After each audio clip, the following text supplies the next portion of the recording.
Well, hello, the Gray. How are you? Good to see you. Good evening. What's going on? Are you as done with the heat as I am? What's up? What is up? TikTok, what's up? Hello. Just okay. The about section on TikTok doesn't work, but whatever. Oh, I thank you, dear. Thank you. It's hot. It's super hot right now. So Lady Scarlet decided that tonight was the night to go hunting. So here I am. We're going for Intergalactic Space Princess. And just waiting to welcome a few more people in before we go ahead and start with tonight's chapter of Bloodline. It's going to be so much fun.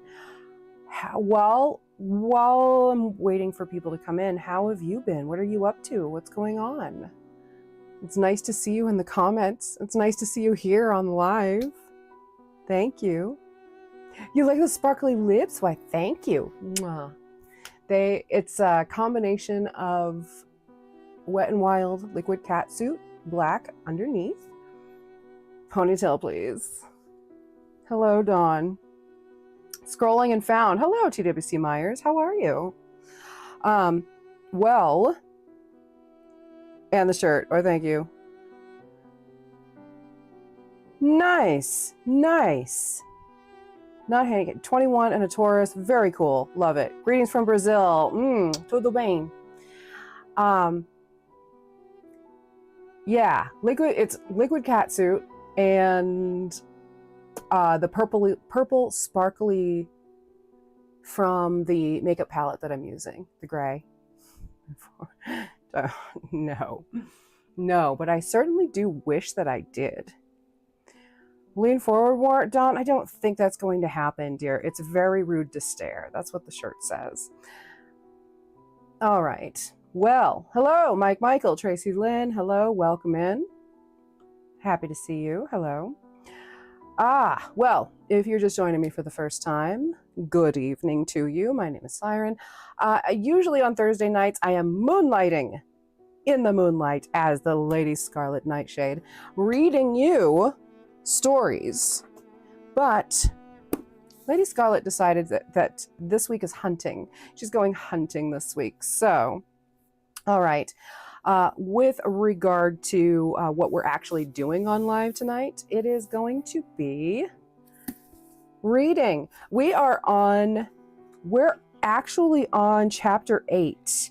Very exciting. Last we left our keep it going and you're gonna get blocked. Because that's not what we're here for. All right. How old do you actually think I am? Is eating a singular Taco Bell and nothing else per day healthy? Absolutely it is. I do have a pool. Oh, no, I'm not talking to you, TWC Myers. No, you're fine. All right. Well, D&D Buried, hello.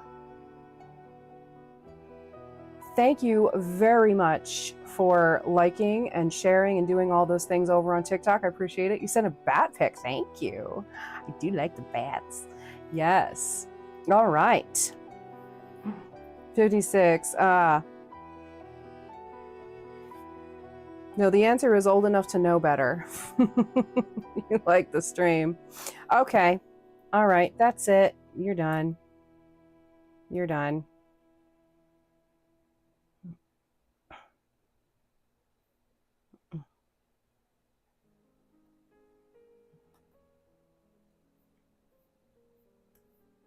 All right. Well, so last we left off, the Gray, are you still here? Please let me know that you're still here because there's nothing that I can do about this situation as of right this very second, unless let me jump in. All right, one victim down, right? Exactly. The music sounds peaceful. Thank you. Thank you. These are original compositions. This is the read-along soundtrack to my book. And I think what you're listening to right now is either Lady Scarlet's theme or Lady Scarlet's waltz. One victim down, exactly.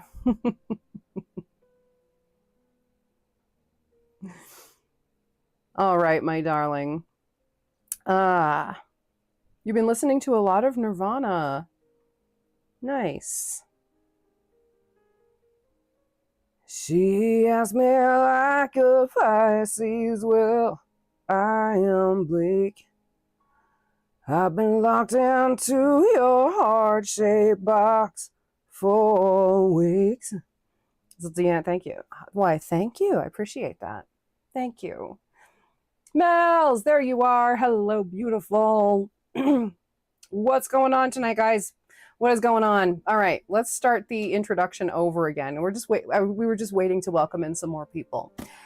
If you have never seen me before, welcome. Hello. Thank you for being respectful. My name is Siren, and I am an author. I'm a singer, a multi-instrumentalist, a musician. We are doing a live gig tomorrow, Mr. Siren and I, here in Vail, Arizona. I am based in Southern Arizona, and we do a little bit of everything around here. I like to call myself a Jill of creative trades. And this evening and every Thursday evening, I come on and I read to you from my first debut novel called Bloodline. Bloodline is available on Amazon in paperback and on Kindle format. So if you want to grab it on your Kindle and read along with me, it is highly encouraged. More than welcome to do so. Let's see. What genres of music do you make? Hello, Crystal! Crystal Bish is here. You switched to YouTube. Okay, good. Thank you, because I have no idea what's going on the Twitchness. All right, there we go. Now I can see all the comments. My makeup is fire. Why, thank you. Yes, you don't have your book with you. That's okay. Get your copy tonight, link in bio. Thank you, Amber. Hello, Tessa Shea. Thank you so much for sharing the live and liking the live. Appreciate you both. Thank you, guys. Hello, Kenzie. I saw you come in. So, yes. All right, let's get a little close-up of the look then, shall we? Since YouTube and Twitch are very interested in those look tonight. So, it is the, let's see. Let's tighten her up a little bit. Where is my shutter? My shutter. There we go. So it is the Jolie Beauty Sirens palette on the eye. And I'm actually using one of the glitters in the palette as a lip topper tonight. Lips are Wet n Wild Liquid Catsuit. My probably like tiebreaker between first and second favorite liquid lip of all time. All right. Thank you guys so much for coming on in. I appreciate you. We're just going for intergalactic space princess tonight, I suppose, is what the deal is. All right, I'm gonna lean back. Thank you so much for resubbing over on Twitch, Emily the Artiste. I saw that come in. Thank you, darling. Hello. All right, y'all. Thank you so much for sending the gifts over on TikTok. I appreciate you guys. All right, so once again, we are reading tonight from Bloodline, available on Amazon, and it is available in paperback and on Kindle.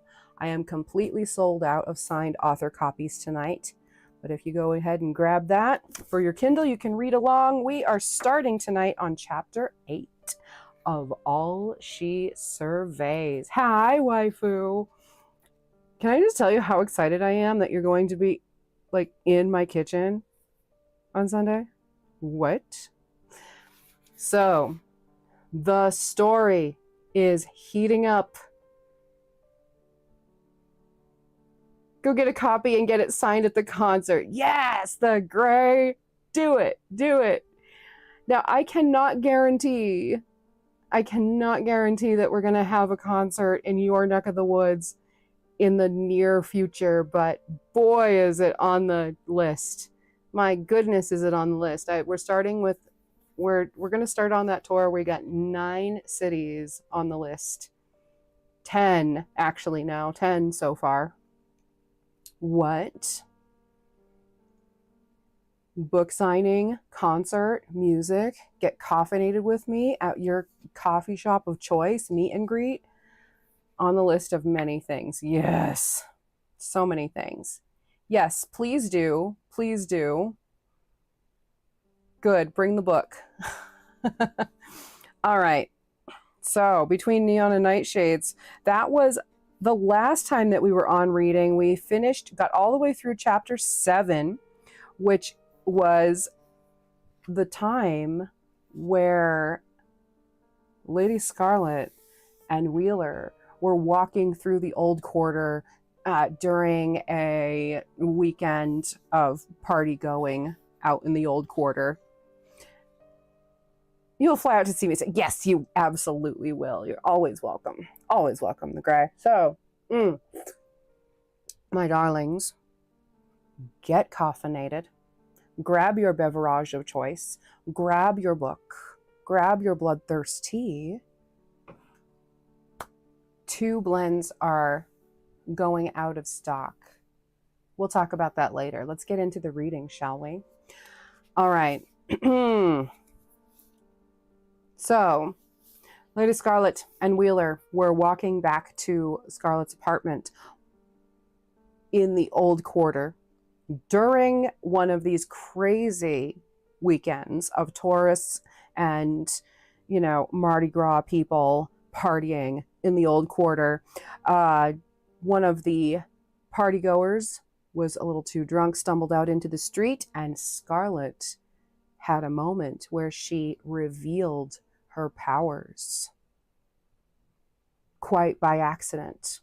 Her reflexes kicked in and she darted out into the street like a flash of lightning, grabbed the girl out of the street and saved her from a speeding car. And everyone was kind of staring at her. And she didn't quite know what to make of it, and neither did the crowd. So, for Scarlet, that was only the beginning. The scar on her palm was no longer just a reminder of a forgotten ritual. It was a symbol of the unbroken chain that connected her to the past. And now she would find out exactly what it meant to be the child of both night and sea, bound to the darkest secrets of the House of Nightshade and the Siren Grotto. The game was in motion, and Scarlet intended to play it on her own terms. You just got a new creamer? What creamer did you get? I need to know. Please let us know as I'm reading to you. Chapter 8. Let's see what happens in Chapter 8 of All She Surveys.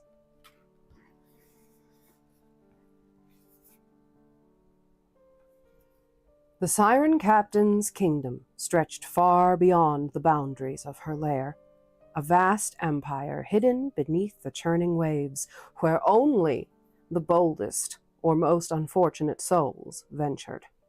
It was a realm of coral spires that reached like skeletal fingers toward the ocean's surface, dense forests of kelp that swayed ominously in the current, and fields of seagrass that hid ancient shipwrecks and treasures long forgotten by the world above. Her dominion was more than just a mere underwater kingdom. It was a labyrinthine fortress of magic and power, where her influence permeated every corner of the sea. In the depths, the captain's merfolk subjects patrolled her waters, their existence an extension of her will. These once beautiful creatures had been transformed by centuries of servitude, their forms twisted by dark magic and the constant demands of the ocean's power. No longer the graceful guardians of old, they now resembled ferocious hunters, warriors clad in the remnants of battles fought against both human invaders and other sea dwellers who had dared challenge the captain's rule. Their armor, fashioned from the bones of drowned sailors and the twisted remnants of shipwrecks. It was much a part of them as their scales. Oh, you got the Abuelita one. The Abuelita is really, really good. That's such a thing around here. If you're just coming in, welcome. We're reading tonight. In the deepest trenches, where light could not reach, her most royal soldiers stood guard. Hello, Vixen!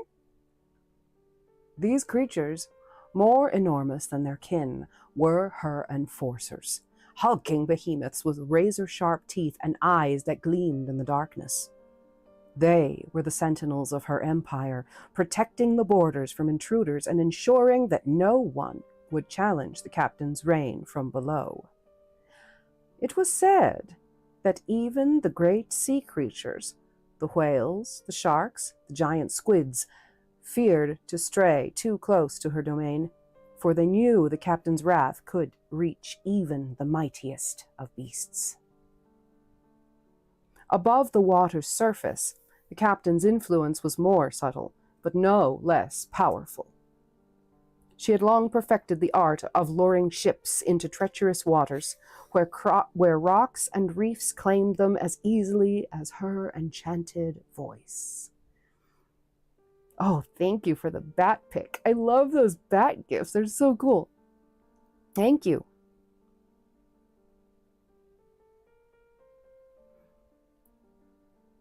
Wreckage from centuries of naval battles and merchant voyages littered the seabed, feeding the ecosystem of her kingdom. And while the human world believed many of these ships lost to storms or unfortunate accidents, those who lived beneath the waves knew better. The siren captain's hand was always at play. In the captain's mind, every piece of the ocean was hers to command. The currents obeyed her whims, bending and shifting at her direction. The creatures of the deep paid tribute to her power, either out of loyalty or fear, and those who dared to defy her were swallowed by the abyss. Her rule was absolute, and her kingdom, while dark and foreboding, was a reflection of her indomitable will. As the captain drifted through her domain, her twin tails trailing like flowing banners of her dominion, she surveyed the expanse of her empire with satisfaction. Her subjects moved through the water with grace of predators, each of them knowing their place in the intricate web of her reign.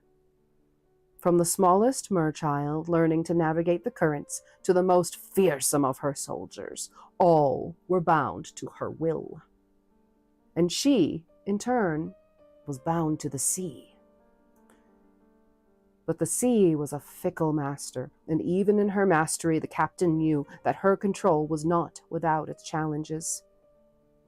There were currents she had yet to tame, forces beyond even her ancient magic, and creatures who lurked at the edges of her kingdom, waiting, watching, and testing her strength. She had spent centuries building her empire, yet there was always more to conquer, always more to control. It was the hunger for power that had driven her for nearly 900 years, and it was that same hunger that now made her uneasy as she gazed into her reflection pool, the image of Scarlet Nightshade flickering before her eyes. It's interesting, very interesting. Throw some emojis in the chat if you know how old the Siren Captain is, and why it is so very important, and why it's so exciting's not the word. Symbolic. There we go. Symbolic. Why it's so symbolic for this weekend specifically, like in real life. Let me know.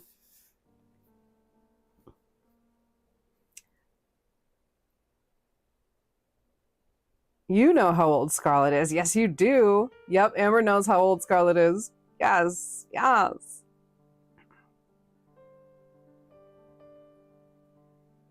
The captain's lair Her throne room, carved from the bones of sunken ships, was at the heart of this empire. It was here, among the trophies of her conquests, that the captain's power was at its most potent. Her crown, a twisted masterpiece of gold, coral, and black pearls, sat atop her head like a crown of thorns, a reminder of the centuries of battles she had fought and won to secure her place as the ruler of the seas. You know, I should have thought to bring in my gold crown. I do have a gold coral crown with black pearls in it. I should have brought it out.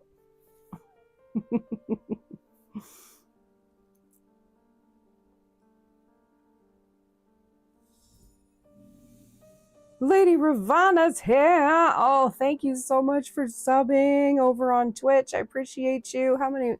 Oh my gosh. 9,000 months. Yes. The shame of it all. I know.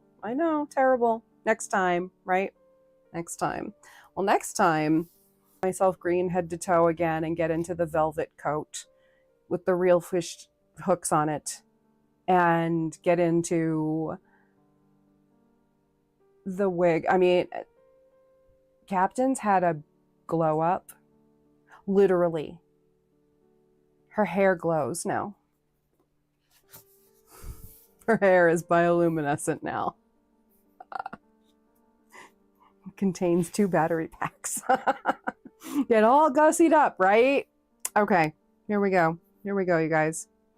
So the answer to the question is that the Siren Captain is 888 years old.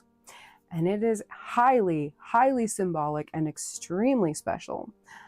This weekend especially, because tomorrow is August 8th, 8/8, the Lionsgate portal. It is the most exciting day of the entire year. Incredibly powerful. 8 is a number of infinity. 888 is an angel number. And that is why I named her. That's why I aged her at 888.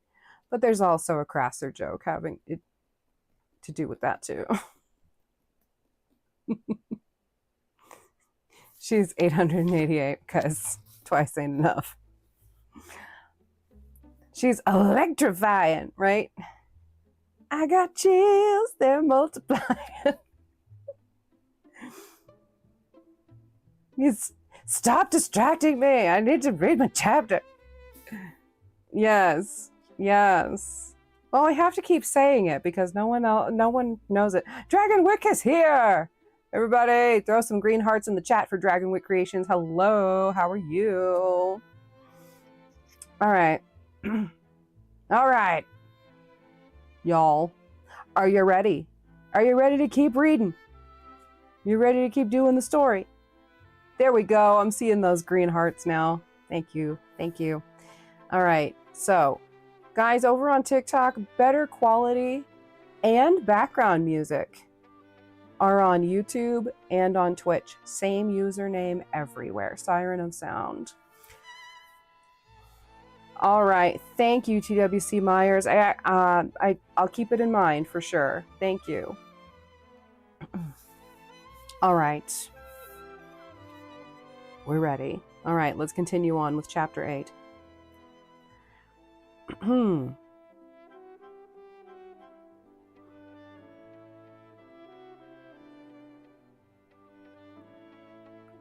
As she ran her fingers over the cold, sharp edges of her crown, her eyes narrowed in thought. Her power extended over the entire ocean, yet it was Scarlet Nightshade, the half-breed child she had once protected, who now threatened to unravel the delicate balance of her entire kingdom. The captain had woven herself into the very fabric of the grotto's magic, but her hold on Scarlet and on the secrets of the Nightshades was fraying. For now, the captain returned to her throne room, where her minions and soldiers waited patiently. Vixen, thank you so much for coming back over to Twitch. I appreciate you, and thank you for subbing.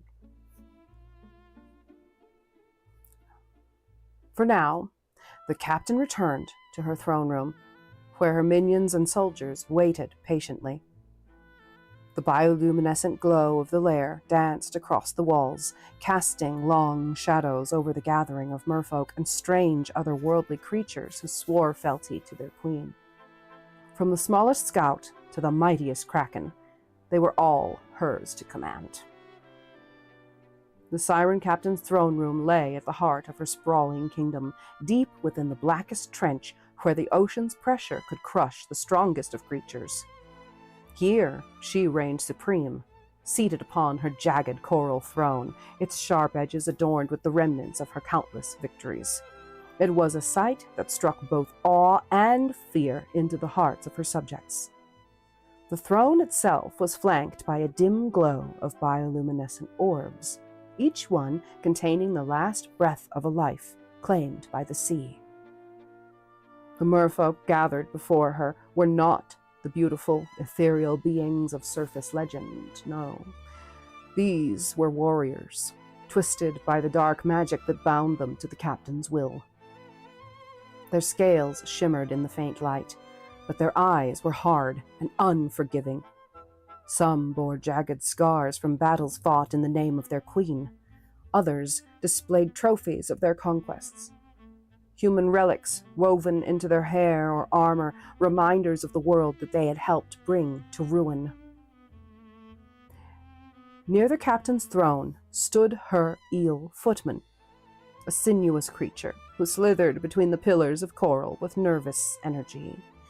His sleek black body was adorned with glowing stripes that pulsed like the heartbeat of the ocean itself. The footman's role in the captain's court was small, but vital. He was her messenger, the creature she sent when diplomacy was required. Though, in the captain's world, diplomacy often meant the promise of swift and brutal punishment. Today, the footman approached with his usual air of caution, bowing low before the captain, his slick form coiling at her feet. "Majesty," he rasped, his voice a soft gurgle in the water. "Your subjects await your command." The captain flicked her gaze over her court, the merfolk and their twisted forms, the shark-headed warriors who berolled the edges of the throne room, and the lurking shadows of creatures, far larger and far more dangerous than they had appeared.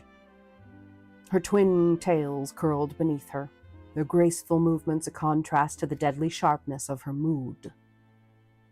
"I know," she said simply, her voice a low, resonant purr that carried through the water. "They always wait, as they should." With a flick of her hand, the captain summoned one of the orbs from the corner of the room. It floated toward her, pulsing gently as it carried with it the image she had been gazing at just moments before. Scarlet Nightshade, walking the streets of the old quarter, oblivious to the dangers lurking below the surface. The captain's eyes, one emerald, the other opalescent like a pearl she had conjured from her own magic, narrowed as the image sharpened. "Do you see her?" she asked, though her question was more of a demand. The merfolk soldiers shifted uneasily, none daring to speak, but their silence was answer enough. The captain smirked, her sharp teeth glinting in the eerie light. "She plays her little game, thinking herself safe. But the ocean is vast, and its memories long. She will learn her place soon enough." She rose from her throne, twin tails sweeping the water in a graceful arc as she descended the coral steps toward her gathered court. Each step echoed with authority, and her soldiers bowed their heads, acknowledging the power that radiated from their queen.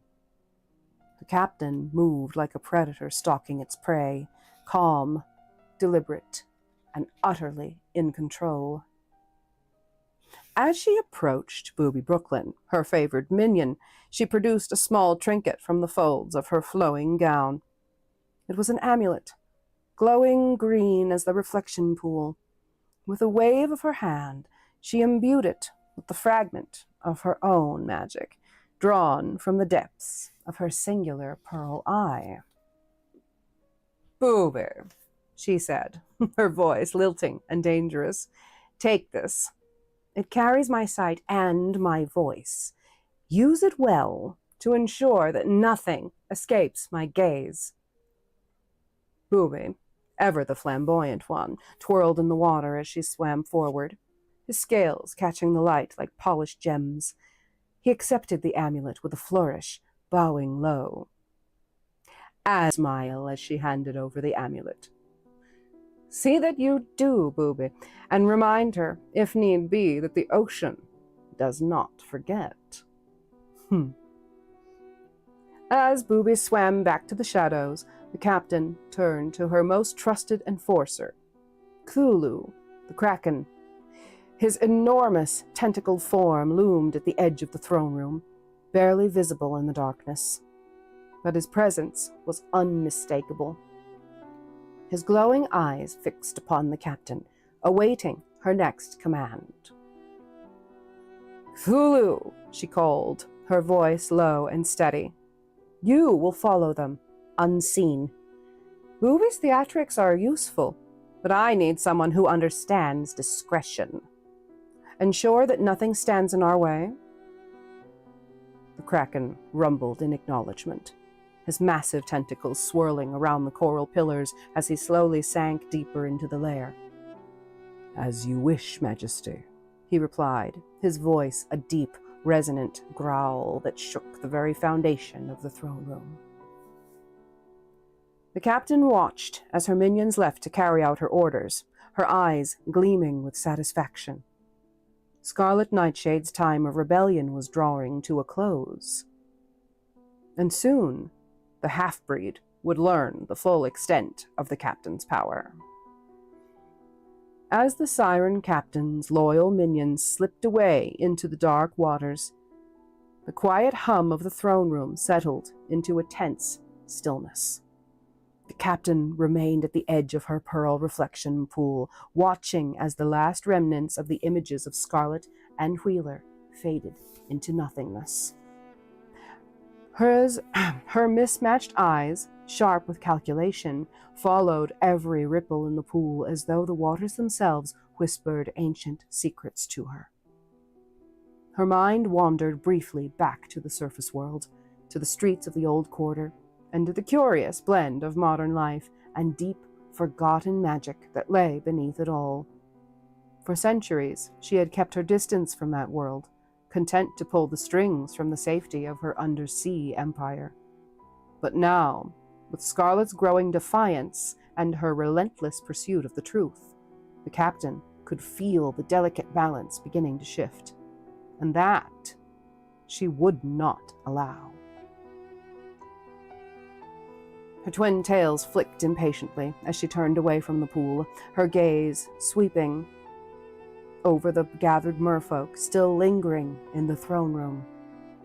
They watched her with a mixture of awe and fear, their eyes wide, their movements hesitant.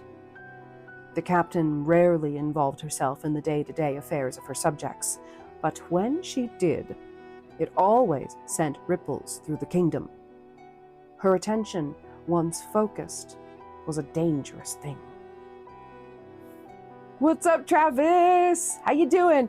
Moonshade, Moody's here. Hey, how are you? Welcome back, guys. Thank you so much for coming on in. Appreciate you. Hi. Normally on Thursdays, I'm here as the Lady Scarlet Nightshade, but tonight I am Galactic Space Princess Siren with the Kung Fu Grip. Hi. Nice to meet y'all. Just got home from work. Yes. How was work? Happy to see you. Yeah, and if you are just joining me, hello. I'm a singer, songwriter. I'm an author, and on Thursday nights we do reading night, where we'll play reading games. I'll read, things from the classics. I'll read two-sentence terrors to you on your FYPs. But on Thursday nights, we're reading from my novel. This is called Bloodline, and it's the story of Lady Scarlet Nightshade and a little bit of the backstory about what happens in the Siren Grotto and how all of these characters work together. But also that it gives a little bit of a backstory about all of that, introduces the universe to you, but also is an exploration of themes such as breaking generational curses and working your way through generational trauma, defiance, resistance. And there's a little bit of book talk action in it. Just a little bit, though, only a couple chapters worth. Because any more than that, and we wouldn't be, we'd probably be banned. And that's just not my writing style, you know? A little bit of it here and there, fine, but we don't have to get too crass. Because Lady Scarlet is, in fact, a Victorian lady. Very mindful, very demure. We don't need that. Yeah, no. Yeah, how did orientation go? We keep it classy. Yes, we do.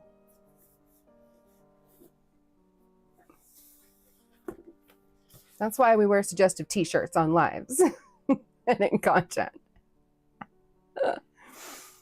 Super classy.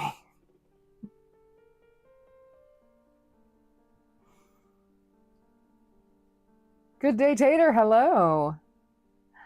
Oh my goodness. A bunch of classy ladies. Yes. Sassy, classy, and badassy. Yes.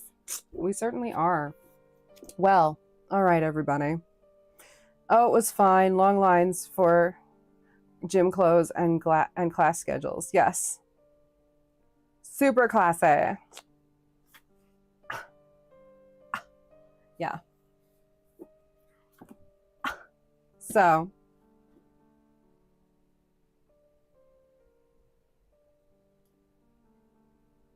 what else is going on, you guys? What else is going on? Let's continue. Let's take a sip. Let's take a little bit of a break. I want to hear what's going on with all y'all. Suddenly we had 9 million viewers in here a second ago, and now they're all gone again. What on earth is happening? I don't understand. Yeah, that was perfect. That was Mooney. I was like, oh, everybody's getting a pew-pews now too, right? At freshman orientation. Now that's a school that I would send my kids to. You're gonna work on your props. Nice. Javier Abelos. Hola, mil saludos. Salud. Bienvenidos a Siren Grotto. You have amazing news? Okay, I'm excited. I want to know the amazing news. Yeah, it's a new age, right? I thought, I was like, all right. Self-defense 101. Look, depending on where you are, that could absolutely be a thing. What else, you guys? So, like I said, I am completely sold out of signed author copies of Bloodline right now. Completely sold out. They are on pre-order. They're available on our sister website, nightshadeann.co, where you'll find all kinds of awesome spooky things. Home decor, jewelry, wearables ready to wear. Some resell, some handcrafted by yours truly, and of course by the late great Mama Siren. But if we're talking specifically about this one is sold out. It takes about a 2 to 3 week turnaround time to order more copies, more author copies for signing. So I'll accept pre-orders. Then we can load them up, you know, and then I'll order them in bulk. And that will get us to the next advanced book signing too. The next book signing date. We're taught to carry bear spray. Hell yeah. All of the things. But around here, like when I was growing up, there were, rattlesnakes would stretch themselves out across the porch. And I'd have to leave for school probably between like 6:30, 7 o'clock in the morning, most days. because there was no high school in our neighborhood. So I would get bused probably 45 minutes or so. And it was a quarter of a mile walk from the house out to the street for the bus to come pick me up. And then we'd have to go and wait for another bus to take us all to the different high schools that were in town. So yeah, so rude. That was rude. Pretty fucking rude, right? Okay, y'all. All right. So what else is going on with you guys? What else is going on? Why are we still talking about memories like the corners of my mind? By the way, Alan Bergman just passed away last week. That sucked. He wrote the Way We Were, that song. So much going on. So much room for activities. Right? Memories like the corners of my mind. Misty watercolored memories of the way we were. We need to, yeah, we gotta talk. Walking around Disney with Mom today? Oh, nice, good. How was it at Disney today? Was it crowded? Work has been traumatic. Off tomorrow. Thank God, indeed. Indeed. Seen by follow? No, we don't do dual lives. I'm sorry. No, we don't do that. Okay, crowded and hot. Ugh. So then why did you go? Why didn't you wait? Usually like a work day is a good day to go, but I don't know. I haven't been there in forever. I don't know what the pattern is on the traffic anymore. Okay. The heat is so stupid. Yeah, it is. It's been ridiculous. It's been ridiculous. I actually got an overseas order for crystal wax melts, and I haven't been able to send them yet. We're going through a heat wave. The ice packs that I send them with are designed to last maybe 3 to 4 days max, so that they have the best chance of survival from the Arizona desert. But nah, it's been hot in West Virginia. Yeah, it was 109 today here. Disgusting, absolutely disgusting and wrong on so many levels. And right now, let's look at it. Right now it is 99 degrees at 8 o'clock at night. Great. Oh, good. Okay.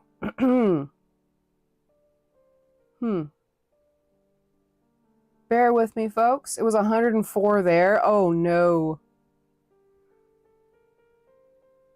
Yeah, I will definitely do that, Rob Snyder. Thank you very much. Thank you very much. So our Swarovski crystal handcrafted Emerald City like heart collection just sold. That's a one-of-a-kind item, y'all. And it's gone goodbye. So now I have to remember to remove it from the website because it was a part of undead stock. Okay, y'all. Shall we get back to the book?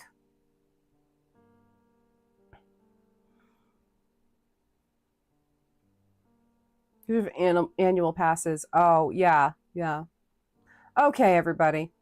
Let's get back to it. Shall we? Let's get back to it.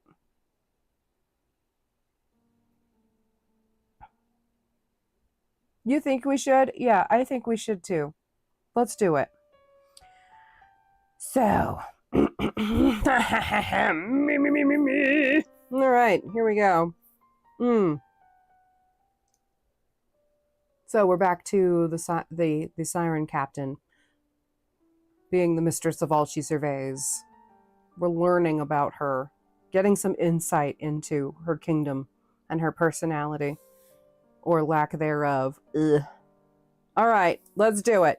And if you are reading along at home, we are on chapter 8. And you can read along on your Kindle or your paperback copy, whichever one you have. Paperback writer, paperback writer. So, y'all, we're in the middle of chapter 8 of All She Surveys. So please, if you do have the book, read along with me. If you don't have the book, number one, what are you waiting for? Go grab it. It's on Amazon, and you can get it with Kindle Unlimited for free. Or if you don't have your copy with you, keep on tapping that screen, whatever platform you're on.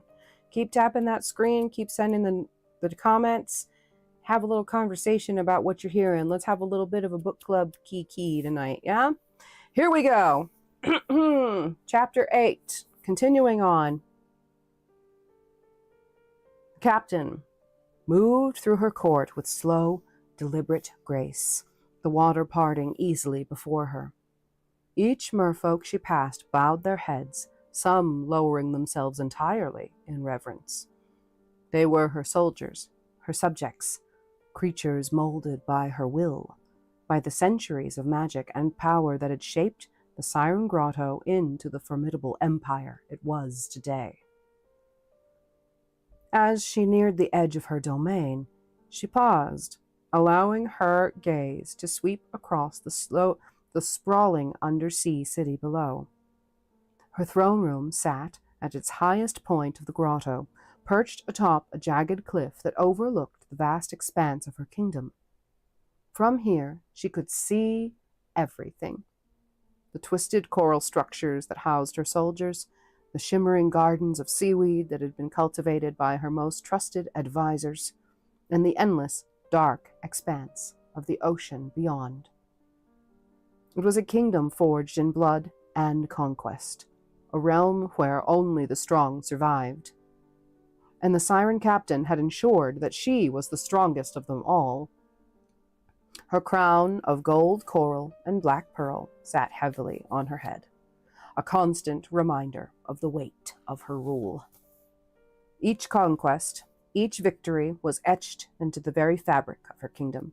Every shipwreck, every lost soul, every drop of blood spilled beneath the waves had been claimed by her and her alone. And yet, despite the power she held, there was an unease that settled in her bones. The image of Scarlet in the reflection pool gnawed at her thoughts. The half-breed had always been a thorn in her side, too clever, too bold, too unwilling to bend the captain's will. She had watched the girl grow from a curious child into a woman who now posed a threat to everything the captain had built. Majesty. Soft voice interrupted her thoughts. It was the eel footman, his sleek form coiling nervously as she approached. The soldiers wait your command. The captain's eyes flicked toward him, her expression unreadable. Good, she said after a moment, her voice low and commanding. I want them prepared. The time is coming where we'll need more than just minions to keep the surface in check. The footman nodded, bowing low before he slithered back into the shadows, his glowing stripes dimming as he disappeared into the depths of the grotto. The captain's fingers brushed absently against the dark pearls of her crown, her thoughts shifting to the future, to the battle that loomed on the horizon. Scarlet was moving closer to the truth, closer to the secrets that the captain had spent centuries burying beneath the waves. And once those secrets were uncovered, the tides would shift. The ocean had always been hers, but the captain knew better than anyone that the sea was an unpredictable force. It could be tamed, but only for so long, and if Scarlet was allowed to unravel the ancient pacts that held the supernatural world in balance, the captain's reign would be threatened. But she had no intention of letting that happen. The Siren Captain had survived for nearly 9 centuries by being one step ahead of her enemies. And Scarlet Nightshade, for all her cleverness and her defiance, would be no different. "Let her come," whispered to herself, her voice echoing through the empty water. "Let her uncover the truth. She'll find that the deeper she goes, the more she belongs to me." With that, she turned back on her throne, her twin tails cutting through the water with fluid precision. The game had begun, and the captain had every intention of playing it to the bitter end. Ha ha! Woo! Okay, y'all. Let's take a little bit of a break, and when I come back, let's read through chapter 9. Chapter 9 is very interesting. It's called The Threads of Fate, and it opens with our 2 potential little lovebirds, Scarlet and Wheeler. Ooh. So, y'all, there is time. I'm going to go take a little bit of a break. Oh, it's getting so good. Getting so good. The bread of what? Oh, it's the thread. Threads of Fate. Threads of Fate. Chapter 9. If you haven't had the opportunity to go grab it, you do have the option to go get that right now on your Amazon Kindle. $4.99 for a copy, or if you are subscribed to Kindle Unlimited on Amazon, you can get it for $0 today. Also, guys, Patreon's back again. Patreon is back, and if you want to join an amazing community of merfolk in the Siren Grotto Patreon that explores our creativity to the ocean's edge together, head on over to my website, sirenofsound.com, where you will find links to the Patreon, to merch, to copies of Bloodline, all of the things. And it would be amazing to welcome some new merfolks into the community tonight. Woohoo! Yeah, I don't think we've gotten that far. I don't think the commands are active right now. sirenofsound.com. Thank you. All right, my loves. Be back in about maybe 10 minutes or so. We'll see you in a couple. Thank you for being here. I appreciate you. We'll be back.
All right, you nerds.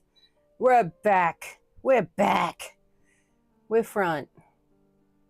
How's everybody doing? And I've restarted the TikTok live. Great. So TikTok gets the short end of the stick tonight, by the way, y'all, because they don't get the musics. They don't get any of the cool background stuff. Like, okay, let's see what's going on here. All right. Nope, we're back. Okay.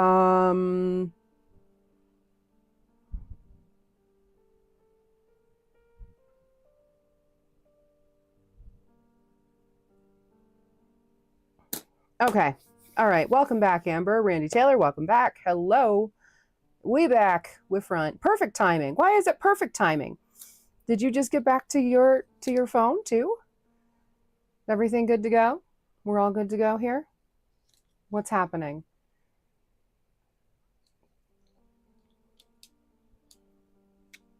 Shani, hello. Welcome in. Hope we're doing well. All right. My goodness.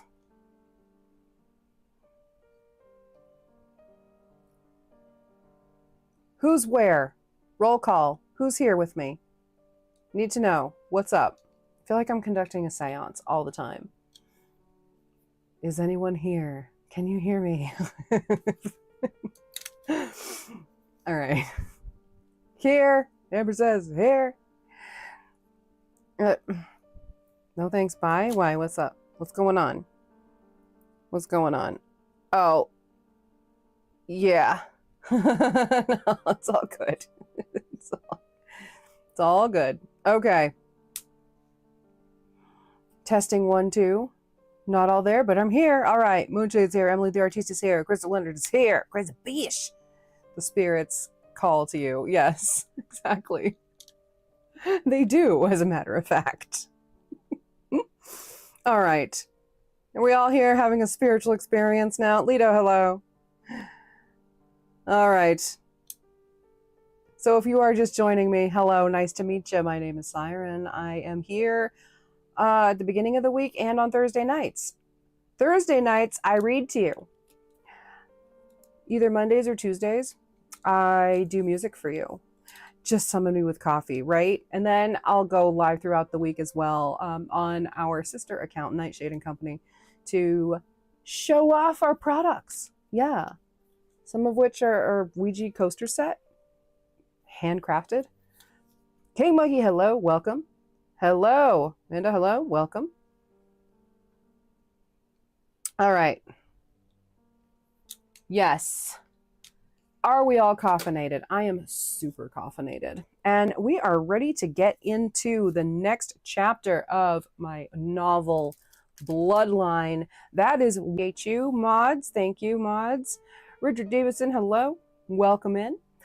Hope everybody's doing well tonight. All right. So if you do not have your copy of Bloodline with you, which I believe most of you do now at this point, but if you do need a copy, read along with us, available on Amazon for paperback and Kindle formats. If you want to grab that, it is $5 over on Amazon Kindle, or if you're subscribed to Kindle Unlimited, you can get it for $0 for free with your Kindle Unlimited subscription. Bloodline by yours truly, Heather O'Day. But on the interwebs, please call me Siren. All right, y'all. We are on chapter 9, if you are reading along with me. The Threads of Fate.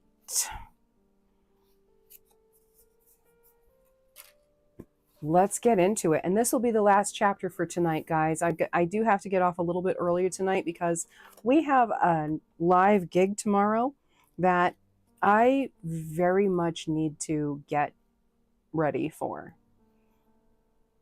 There's a lot that I need to prepare for. Okay. Here we go. We ready? We good to go? I'm good to go, if you are.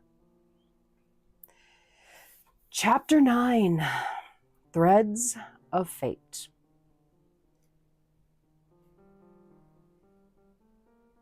Scarlet and Professor Wheeler sat in the dimly lit study of Scarlet's old quarter apartment. a quiet sanctuary amidst the chaos of the city outside. Books, scrolls, and digital devices littered the table, creating a cluttered tapestry of old and new knowledge, some buzzing faintly with unread messages, others piled high, almost forgotten. Scarlett's fingers absent-mindedly traced the scar on her palm, an unconscious gesture she often made when lost in thought. The scar had become more than a reminder. It was the thread connecting her to a world she was still learning to navigate. Each brush of her fingertips brought a subtle pang, a whisper from a past that seemed determined to haunt her. Across from her, Wheeler was a flurry of movement, flipping through his notes, chicken-scratched pages filled with indecipherable symbols and scribbles, the kind of shorthand only a professor used when thoughts tumbled too quickly for any formal structure. His hand darted over the pages, underlining key points with his pen, while other notes were hastily circled, his movements quick and somewhat frenetic, like his brain was always one step ahead of his hands. Scarlett watched, her sharp red eyes catching the twitch in his brow, a slight furrow that appeared whenever he made a new connection. He was engrossed, wholly absorbed in the puzzle that lay before them, but she noticed the way his leg bounced beneath the table, betraying his underlying excitement, or perhaps nervousness. Her own pen, delicate in her small, graceful hand, glided smoothly over a fresh sheet of parchment. She had a way of handling things that mesmerized Wheeler. There was something almost hypnotic about the way she moved, her wrist rotating effortlessly as she made quick notes with a tidy, practiced script. Scarlett's tiny wrists, pale against the backdrop of the old parchment, were almost fragile-looking, though Wheeler knew better. There was a quiet strength to her, an elegance that belied the storm of complexity underneath. She paused, staring at the photograph of the murals, the scar on her palm tingling with a dull ache. The air in the room felt heavy, thick with the unspoken truths that seemed to hang between them like a veil waiting to be torn down. The scent of the old books mingled with the faint aroma of sandalwood incense that drifted lazily from a nearby table. They had been at this for hours, and neither of them had thought to eat. There was something so much more urgent than hunger gnawing at their senses. Wheeler glanced up, pushing his wire-rimmed glasses higher on the bridge of his nose. His brunette hair, usually kept in a neat, academic fashion, had begun to fall out of place, soft strands curling toward his forehead. He blew them out of his eyes, a small, absent gesture, but it brought back memories, brief flashes of his youth when his lanky frame and wild ideas had made him a target for schoolyard teasing. He had been scrawny back then, the nerd, with a mind too vast for those around him to understand. Wheeler had learned to embrace his peculiarities, but sometimes, in moments like this, when his heart pounded with the thrill of discovery, he felt like that same wide-eyed boy. He ran a hand through his hair, rolling up the sleeves of his shirt as he did so. The fabric was creased from hours of wear, his shirt half untucked, revealing a man who had long ago lost himself to the work. His elbows rested on the edge of the table, his fingers steepled as he stared down at the chaotic arrangements of notes and photographs. "So, the murals," he began, his voice low and contemplative. "They're not just art. They're a guide, but not in the literal sense. It's ritualistic." He tapped one of the images, the lines of the symbols etched in his mind. "This pattern here, it's pointing towards something old, ancient even. Not just sea and forest, it's elemental. But more than that, it's a map. It's like they're guiding us to the place where these forces would meet." "Hey, Moonchild, how are you? Good to see you." Scarlet tilted her head slightly, her pewter hair brushing over her shoulders as she studied the image. The lamp's dim light caught the sharp edges of the profile, the delicate curve of her jaw, the faint shadow under her cheekbones. Her eyes flickered between the symbols, though her thoughts were elsewhere. She leaned forward, her pen momentarily forgotten, her wrist brushing Wheeler's as she looked closer. "You're saying this convergence isn't just symbolic, it's real?" Wheeler nodded, turning the page to another series of sketches. "Exactly. It's the intersection of your family's legacy and the Siren Captain's power. These are forces that are meant to collide. This is more than just your family's story, Scarlet. His gaze softened slightly. "You are at the center of it all." Scarlet felt the weight of his words settle in her chest. "Bat pick! Yay! I love those bat picks." Thank you. Excuse me. I'm good. How are you? I got my goodies. They're wonderful. Yay! Good. I'm so glad. I'm so happy that those arrived in one piece. Awesome. Thank you so much. How are your goodies going? How are your things going? All right.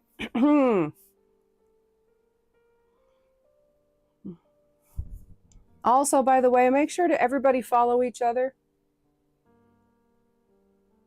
It's going okay? Good. Glad to hear that. Everything was perfect. Excellent. Excellent news. That's great news. Ooh, you have a pen battle going on Saturday. That's exciting. Is that on TikTok or is that on Whatnot? I've noticed that Whatnot's doing a lot of advertising lately. Show all the love. That's right. L for love. It's on Whatnot. Cool. Cool. Well, enjoy it. Have fun. You're going to have an amazing time. I just know for a fact that you're going to get wiped out. Totally wiped out.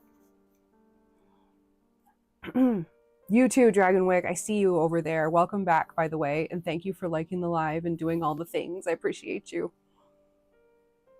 Dragonwick and Moonchild you guys need to hook up.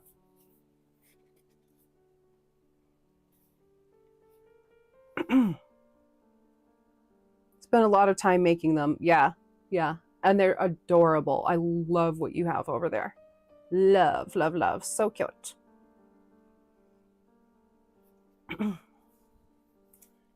One of these days, I'm going to grab one from you, and that's going to become my signing pen.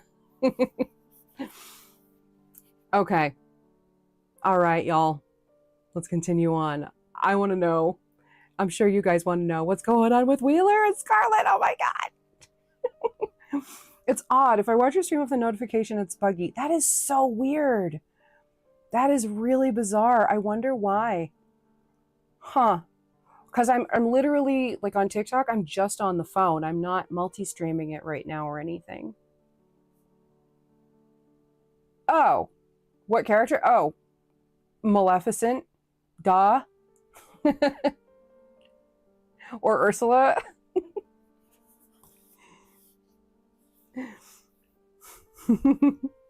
Okay. All right. Let's see. Yes, please follow everybody. Thank you for following everybody. Appreciate you all. Take care of each other. Follow each other back. Be good to each other out there. Okay. All right, y'all. Let's continue on. It's getting so hot. All right.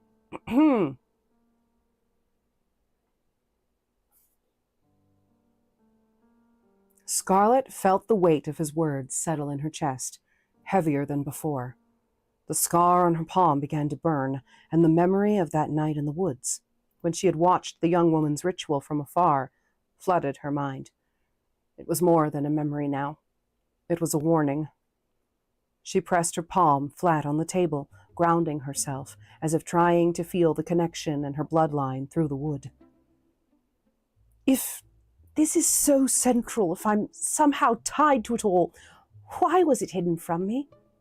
Her voice was low, almost to herself, a quiet reflection of the betrayal she was beginning to feel. Wheeler's gaze flicked up from the page, catching a hint of tension in her posture. He reached for a nearby pen and rolled it between his fingers, a habit that helped him think. Because knowledge is power. Ooga chaka, hey! While I'm reading, Lady Scarlet is hunting tonight. She's out hunting, and she asked me to stand in. But we're in the library, so... No, I actually have a live gig tomorrow that I need to get ready for, so we're letting Lady Scarlet go feed tonight so that I can have a low maintenance night with her out of the house for a little while.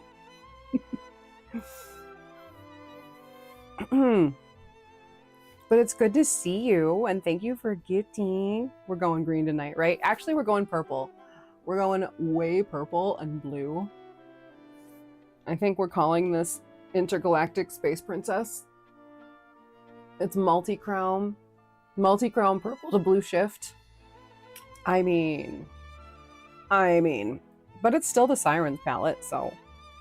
Okay.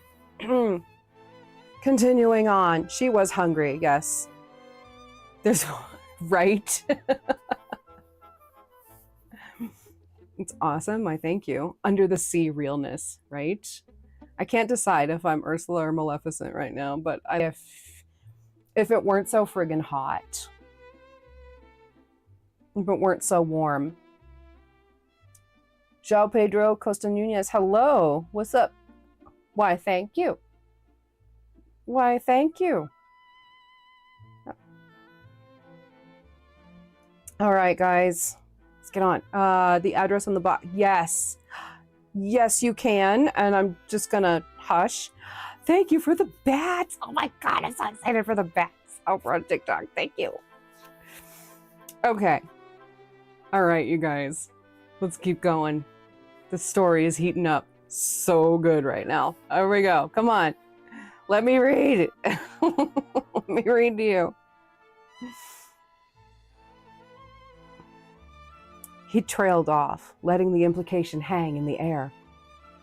The Siren Captain is more than just the grotto. She's guarding you, keeping you from something.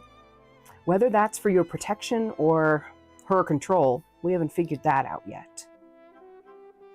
He pushed the pen aside, leaning back in his chair, his sleeves now bunched around his elbows, a faint outline of old scars visible from past adventures he'd never quite talked about. Way better than Audible. Yes. Oh, you wait, darling. Scarlet let out a slow breath, her red eyes narrowing as she stared down at the symbols. They seemed to pulse with an almost mocking vitality, daring her to understand them. Her mind raced, the puzzle pieces beginning to fall into place. The captain's warnings, her father's silence, and now this strange convergence. It was all connected. But to what end? Her voice, when it finally came, was barely above a whisper. What does this mean for me? The question, raw and open, revealed a crack in her armor, a vulnerability she rarely let show. Wheeler didn't respond immediately. He studied her for a moment, the candlelight reflecting in his glasses. It means, he said softly, you have a choice. You can keep digging and uncover whatever it is they're hiding. Or you can step away and pretend you never found this. It's frickin' bats! I love Halloween. Yes. Halloween 24/7. 25/8, 369. Around here. Oh, I see that bloodline in the chat. Guys, throw some bloodlines in the chat. Let's go. Let's go. Here we go.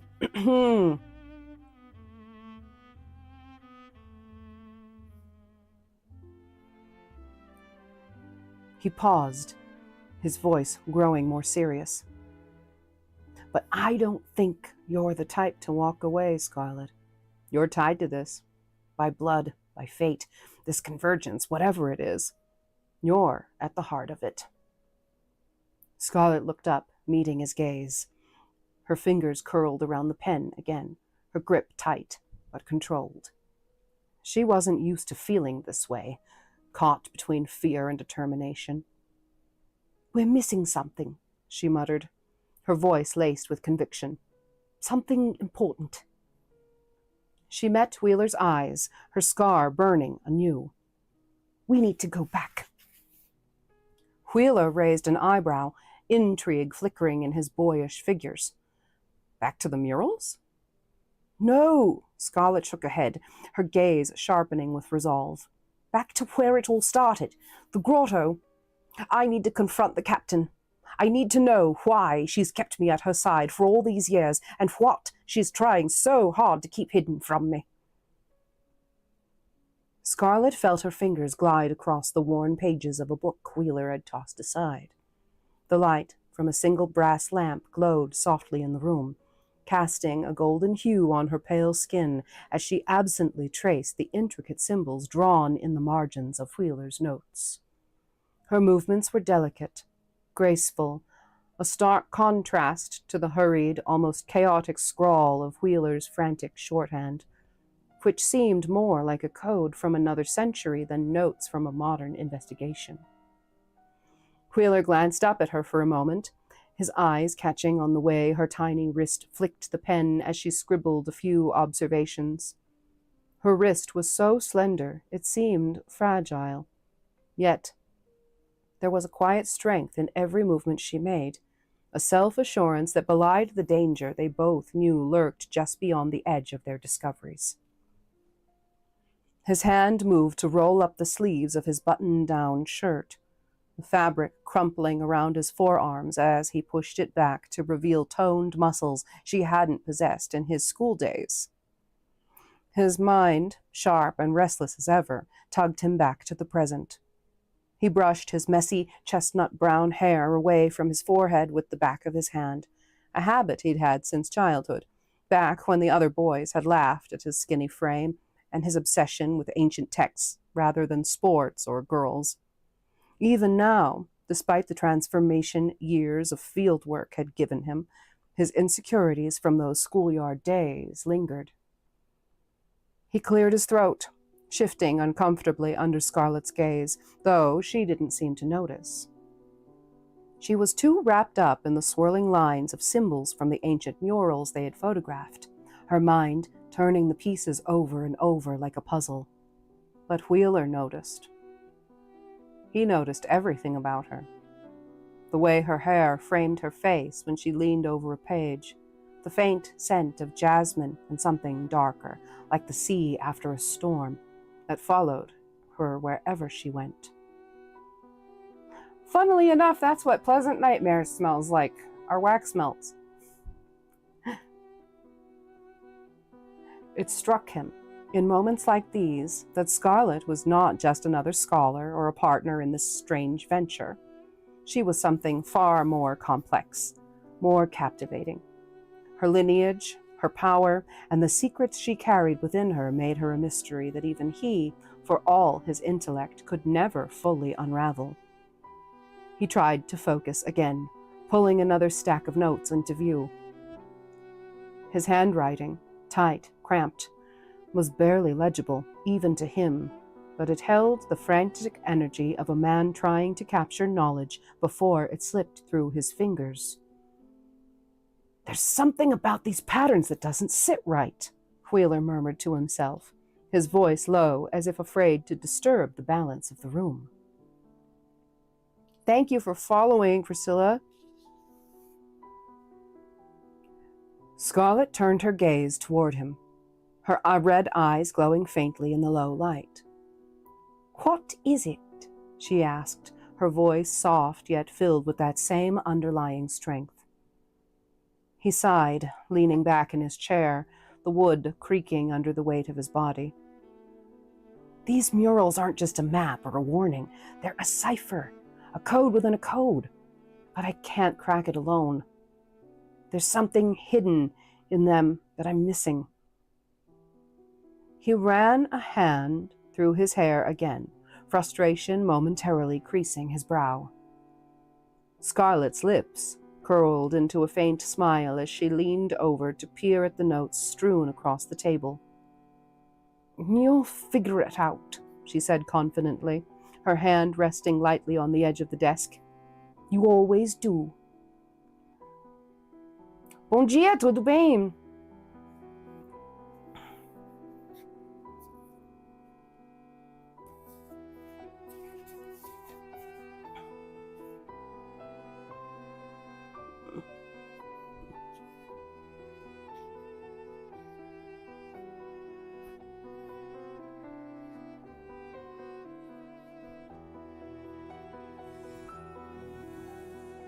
Envious Raven is back. Hello. How are you, Raven? What's going on, gorgeous? Good to see you. Thank you for coming on in, and thank you for subscribing on Twitch. Appreciate you. All right, y'all. Here we go. Sim, tudo bem, então você entende o português? Pouco. Pouco.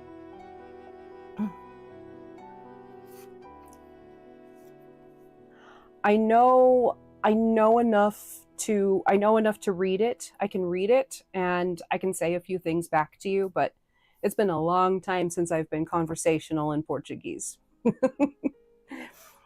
Doing good, just got home. Hey, nice. Well, it's good to see you, hon. I'm happy that you're home safe. Do São Paulo? Oh, wow. That's where my Portuguese teacher is from as well. Do São Paulo.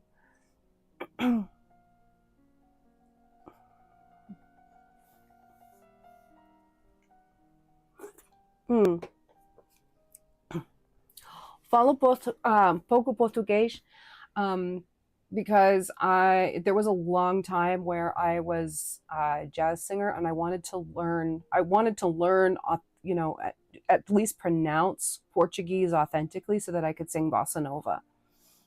So I took Portuguese lessons for a couple of years. And of course I needed to find somebody from Sao Paulo because that's where Jobim's from. I wanted to be as authentic as possible. And since Tom Jobim was the foremost writer of bossa nova songs, I needed to get it. There's just no two ways about it for me. So, Senhor Pesadelo, muito obrigada for coming in tonight. I'm glad that we met. Thank you.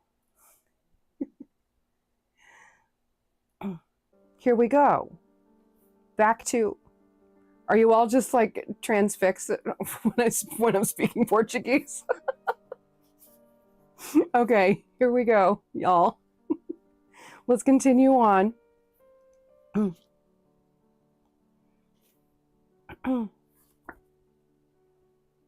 Senhor Pesadelo, escrevo.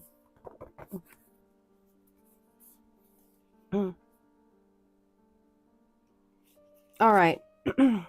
Você é muito simpática, linda. Desculpe. Eu não. That's okay. That's okay. We can at least try.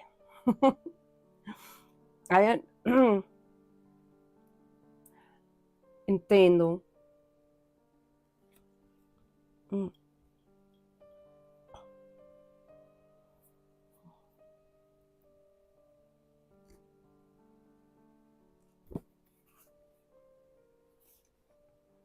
And so he's saying that he likes Alive and he likes me. and I think that's very sweet, and that he has a little bit of a trouble speaking English, but that's all right. That's all right. I can read your Portuguese. I can read your Portuguese typing.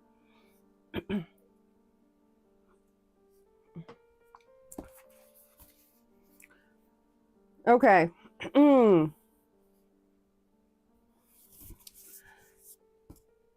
Scrivo un libro. It's called Bloodline. I should translate it into Portuguese. That would be so cool. All right, guys, let's get back to the reading, shall we?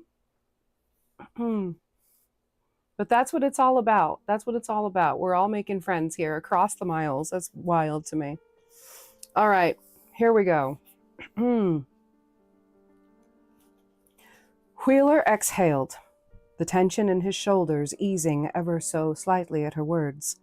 It was strange, but somehow she always knew how to calm his racing thoughts, how to pull him back from the edge of obsession.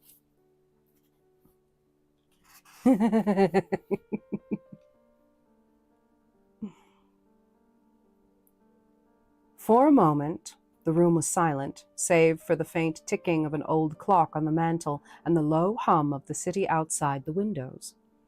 Scarlett's fingers absently traced the scar on her palm, her thoughts drifting back to the strange pull of the past that seemed to wind itself tighter around her with every step she took. But she pushed the thoughts aside for now, focusing instead on Wheeler's meticulous efforts. There was still much to uncover. Her gaze softened as she looked at him, and for a brief, fleeting moment, there was something vulnerable about him, a contrast to the sharp, intellectual facade he usually wore.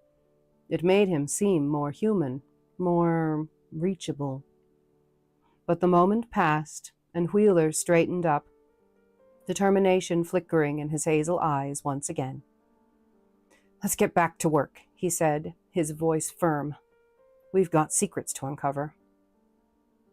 Scarlett nodded, a quiet sense of anticipation settling over her. The night was far from over, and they were only just beginning to untangle the threads of fate that bound them both to the mysteries of the Nightshade legacy. The quiet weight of the room returned as Scarlett and Wheeler refocused their attention on the scattered notes, their earlier banter fading into a more concentrated silence. The photographs of the ancient murals lay across the desk like pieces of a fragile tapestry, each one carrying a secret, a story, or perhaps a warning buried in the labyrinth of symbols. The light from the desk lamp cast long, stretching shadows across the room, giving the illusion that the past itself was seeping into the present, like ink bleeding into the pages of their research. Wheeler leaned closer to one of the photographs, his fingers tracing the edge of a particular symbol, his brow furrowed. His sleeves were still rolled up, exposing the subtle lines of veins under his skin. Scarlett couldn't help but notice the intensity with which he worked, his whole body attuned to the task at hand, as though the knowledge written in these ancient carvings were the very air he breathed. He let her gaze linger on him for just a second too long before forcing herself to return to the book before her.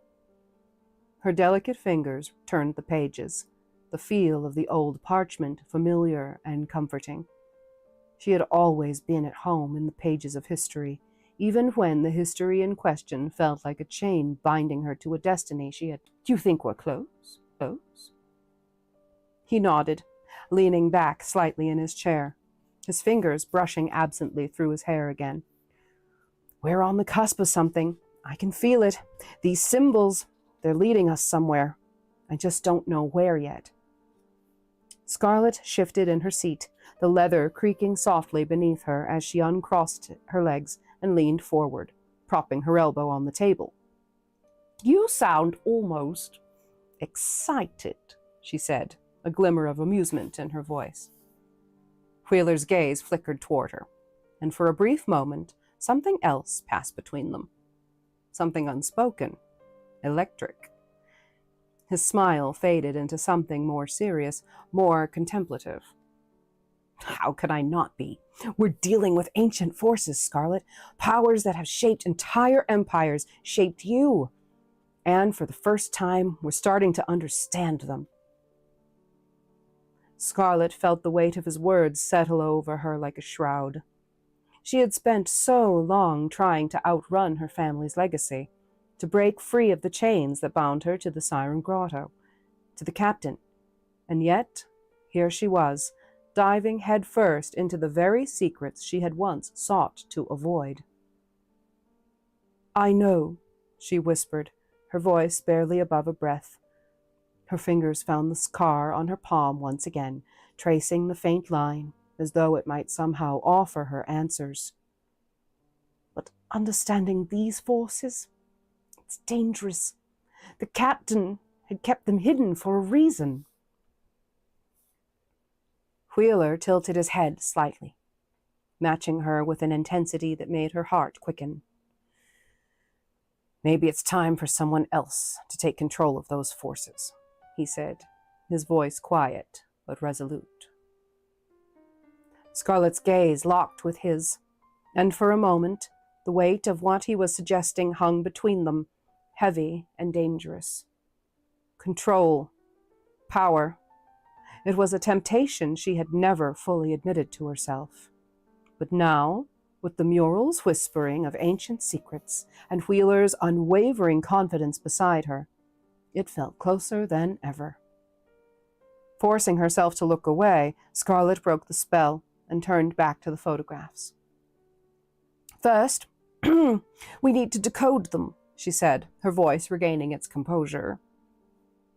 "Before we can even think about taking control, we need to know what we're dealing with." Wheeler nodded, his eyes lingering on her for a second longer before he turned back to his own notes. But the tension remained, crackling just beneath the surface, waiting for the moment when the past would collide with the present in ways neither of them could predict. And deep down, Scarlett knew that once they crossed that line, there would be no going back.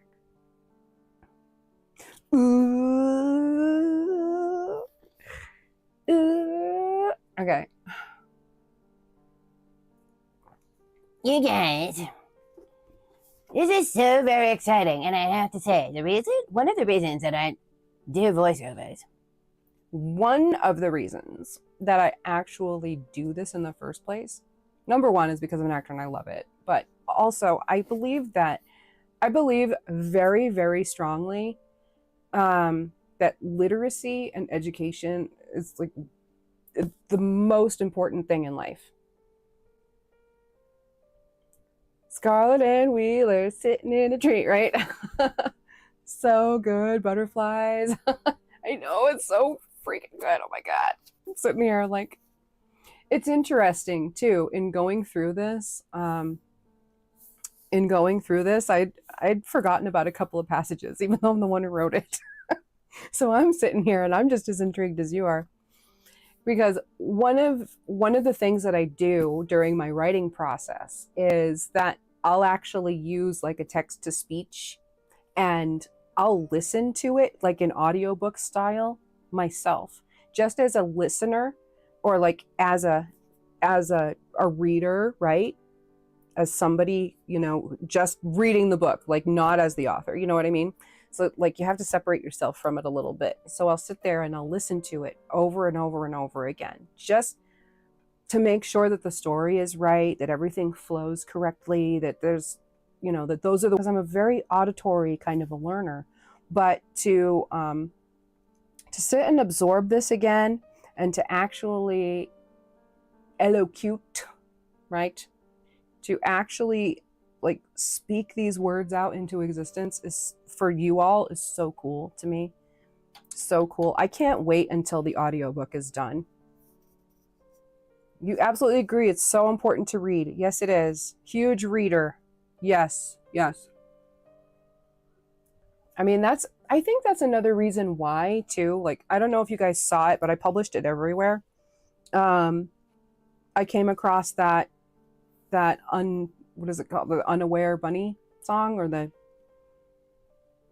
Unsuspecting Bunny, right? It was the video. I don't know if you guys have seen it, but it's a video of all these bunnies, and they find a trampoline, and then all the bunnies start jumping on it at the same time, and it looks like a security camera in somebody's backyard, and they discovered all the bunnies like on the trampoline. Well, that's an AI video. And there is a young gentleman on TikTok who is doing like a write a song every day challenge. And he wrote a song about the bunnies. And last night, I think, he actually published the instrumental version about like if AI can manipulate a little bunny to get our dopamine receptors going, right? If the computer can manipulate our emotions like that, visually and auditorily, then what does that say for the human condition? Just, bottom line is, I think it's very important to use your AI as a tool, right? Use your AI as a tool for something, but it's never going to replace humans. As far as I'm concerned, it's not going to replace imagination. It's never going to replace the resonance of the human voice. It's never going to replace the emotions and the soul, right? We're so much more than the sum of our parts. We're so much more than our chemical makeup and and I think that is the consciousness is something that the computer is never going to capture. You're iffy on AI. Yeah. See, like for me, like I've fully embraced it for what it is. And my big philosophy, let's get philosophical for a second. Let's put down the book for a second. My philosophy, and I want to make a whole video about this because I think we're onto something here, but is that number one, and it's interesting, I saw Adonis Bjornson talk about this last week, was that your phone is literally your black mirror, right? It's reflecting everything back to you that you're putting into it. Same thing with AI. It does nothing. It's literally just zeros and ones in potential, waiting for input. And then it synthesizes based on the input that you put into it, right? So what do we do when we manifest out into the world? What do we do like when we pray? Like what do we do when we manifest? What do we do when we call things out into existence, into our worlds, or hope for them? Those words come back to you, right? It is your mirror. And the more specific you are, this is what they say about manifestation. And we're going to learn more about this when we start talking about Siren's Deep Dive Planner, because it's all about intention setting and manifestation on a microcosm scale, okay? But out available now, but we'll talk about that another time. So you have to be specific in your requests when you manifest. You can't just say like, I hope for this, or I wish for this. My brother and I's joke about it is that, like, I wish for candy. That's from a cartoon. I don't remember which one, but now we always say, I wish for candy, right? So like, I'm broke. I'm stressed out. I wish things were better in my life. I wish I could afford the electric bill this month. Like all those things, right? Well, the universe doesn't understand the word no. The universe doesn't understand, like it can't synthesize our thoughts if they're vague and unspecific. So what you're giving it is, I wish, I want, I need. And then the universe hears that and goes, okay, here you go. Here's your need. Here's your want. And you get more of your want, right? Cass, never give up. Hello, Cass. How are you? A reflection of you, essentially. Yes, exactly. It is our mirror. You are talking to your mirror. So when you type things into your chat GPT, when you type things into AI, you have to be incredibly specific with it in order to affect the results that you actually want. The more specific you are with it, the better result you get. Just like working with the energy in the universe. Yeah? So like, and you've seen it. You get on ChatGPT and you say, draw me a picture of a giraffe riding a motorcycle. Okay, so it's going to give you what kind of giraffe? Is it going to be a typical giraffe that you find out in nature? Or is it going to be a cartoon giraffe? Or is it going to be a pink one? Is it going to, so you have to say, give me a realistic giraffe, right? Riding a motorcycle. Okay. What kind of motorcycle? you know,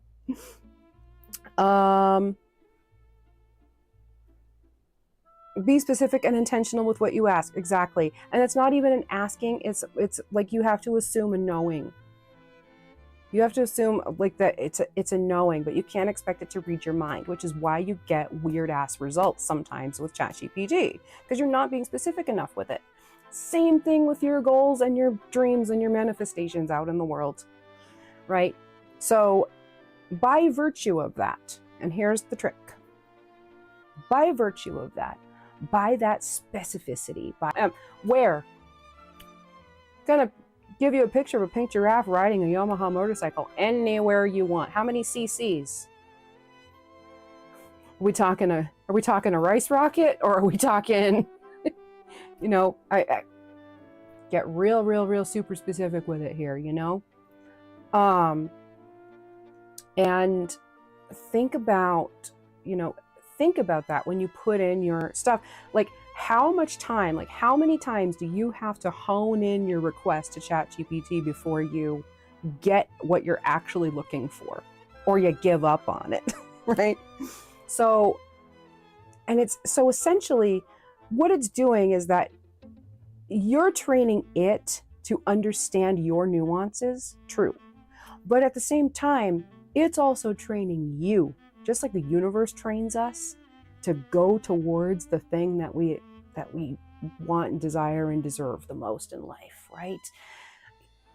So it's training you to be specific with it. Every time it takes you through one of those specificity drill down exercises, right? That's why it takes you 25 minutes to get a simple answer sometimes.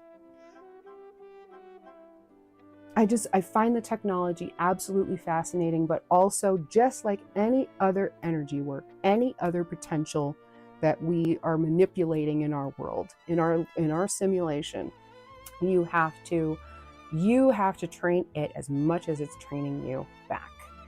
And you're going to get exactly what you put into it. So I think that the term artificial intelligence is a misnomer. Am I done reading? No, I'm just going off on a tangent just because we're talking about it. Because it's my life and I can do what I want, right? You're teaching it to understand what you're asking, not just communicating what you want. Yes. Yes.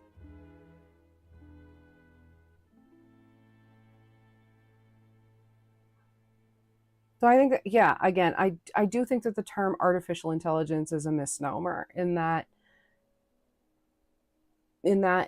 yeah, it starts out, it is artificial in the idea that there is no active creativity with it without that external input first, which is very interesting because by virtue of that definition, if that's the definition that we're going with as to why it's called artificial intelligence, by virtue of that, humans, like, it's just like that old Disney cartoon, you're the only thinking animal who can think, who can reason, who can read. We're still the only ones who can do those things, right? You're the only human animal. People get so up in arms about AI. I know. Cool shirt. Why, thank you. It's a Labyrinth shirt. I've had it forever and ever and ever, but I sliced it open because I like it better this way. All right. So, well then. So that's my diatribe. That's my diatribe about AI and why it's so important to continue to think for yourself.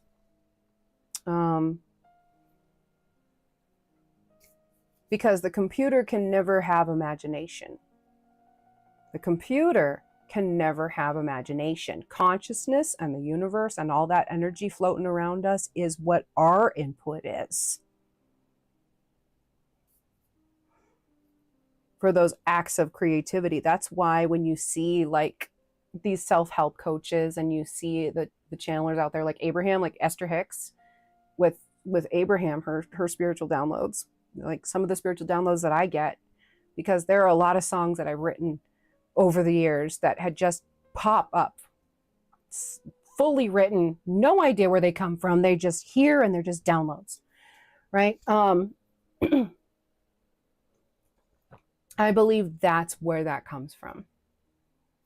That kind of imagination and that kind of instant download and that kind of people, like people who are spiritually gifted, psychically gifted, that's the best evidence that I have that that we're not computers. We're not in a simulation. We manipulate the simulation in our computers, and AI has given us the ability to do that and essentially play God ourselves. Okay, that's the end of my diatribe now. The computer can't have imagination, therefore it cannot create on its own. Exactly. Yes. Yes.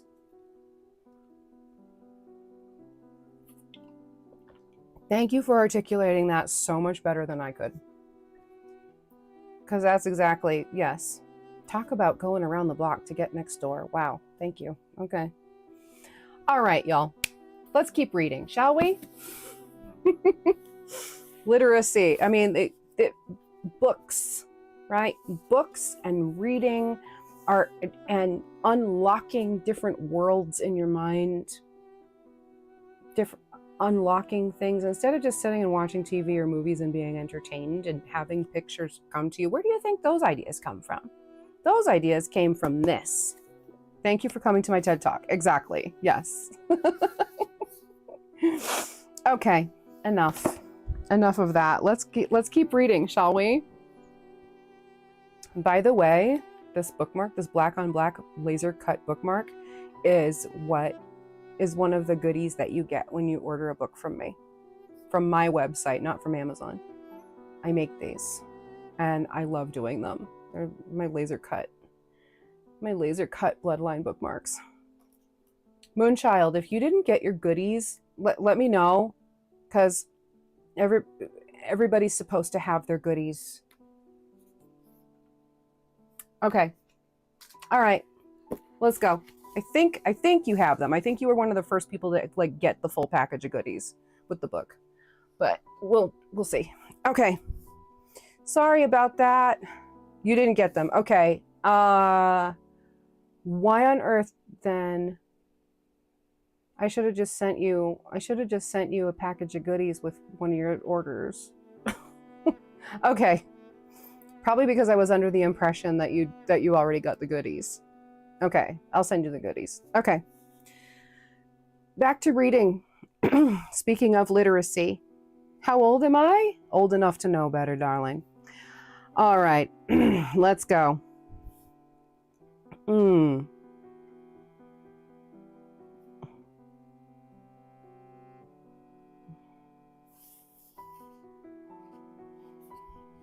Yeah, no problem.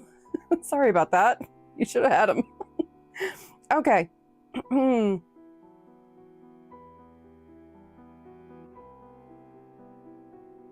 Okay, so here we go. Scarlett twirled her pen between her fingers, her mind wandering as the words and symbols on the pages began to blur together.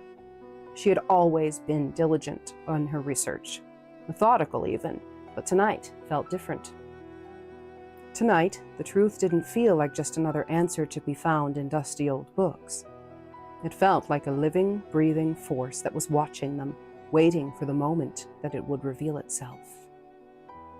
The soft hum of the digital devices around them, the faint flicker of the lamp casting uneven light, the subtle smell of incense, all of it seemed to press in on her. Char's Fascination, thank you so much, Char, for subscribing. Welcome in, how are you? Thank you for coming in. You're awesome. The soft hum of the digital devices around them, the faint flicker of the lamp casting uneven light, the subtle smell of incense, all of it seemed to press in on her. The scar on her palm pulsed faintly, a reminder that the past was always close. Never fully dormant. She could feel the weight of her family's legacy, the echoes of the Siren Grotto calling her back like the pull of the tides. And Wheeler. He was closer than anyone had been in a long time. Too close, perhaps. His intensity, his fascination with the nightshades, with her. It unsettled her in ways she wasn't ready to confront. Across the desk, Wheeler's eyes flicked back and forth between the symbols and his notes. His shorthand scribbled hastily, as if he couldn't write fast enough to keep up with his thoughts. His brow furrowed in concentration, his sleeves still rolled up, exposing the sinewy lines of his forearms. He looked almost boyish in his determination, yet there was a fire in his eyes, a hunger that reminded Scarlett of a man with something to prove. Without realizing it, Scarlett found herself watching him again, captivated by the way his mind worked, the way his body tensed with every new discovery. For all his academic poise, there was something primal in the way Wheeler threw himself into his work. It wasn't just passion, it was obsession. And that obsession, as thrilling as it was to witness, also scared her, because it mirrored her own. Wheeler must have sensed her eyes on him, because he looked up suddenly, catching her gaze. His lips quirked into a crooked smile, a flash of boyish charm that belied the sharp intelligence behind his eyes. Porch Swing Tunes, hey! In the light of 93, gratitude for this time. Hey! Good to see you. Thank you so much.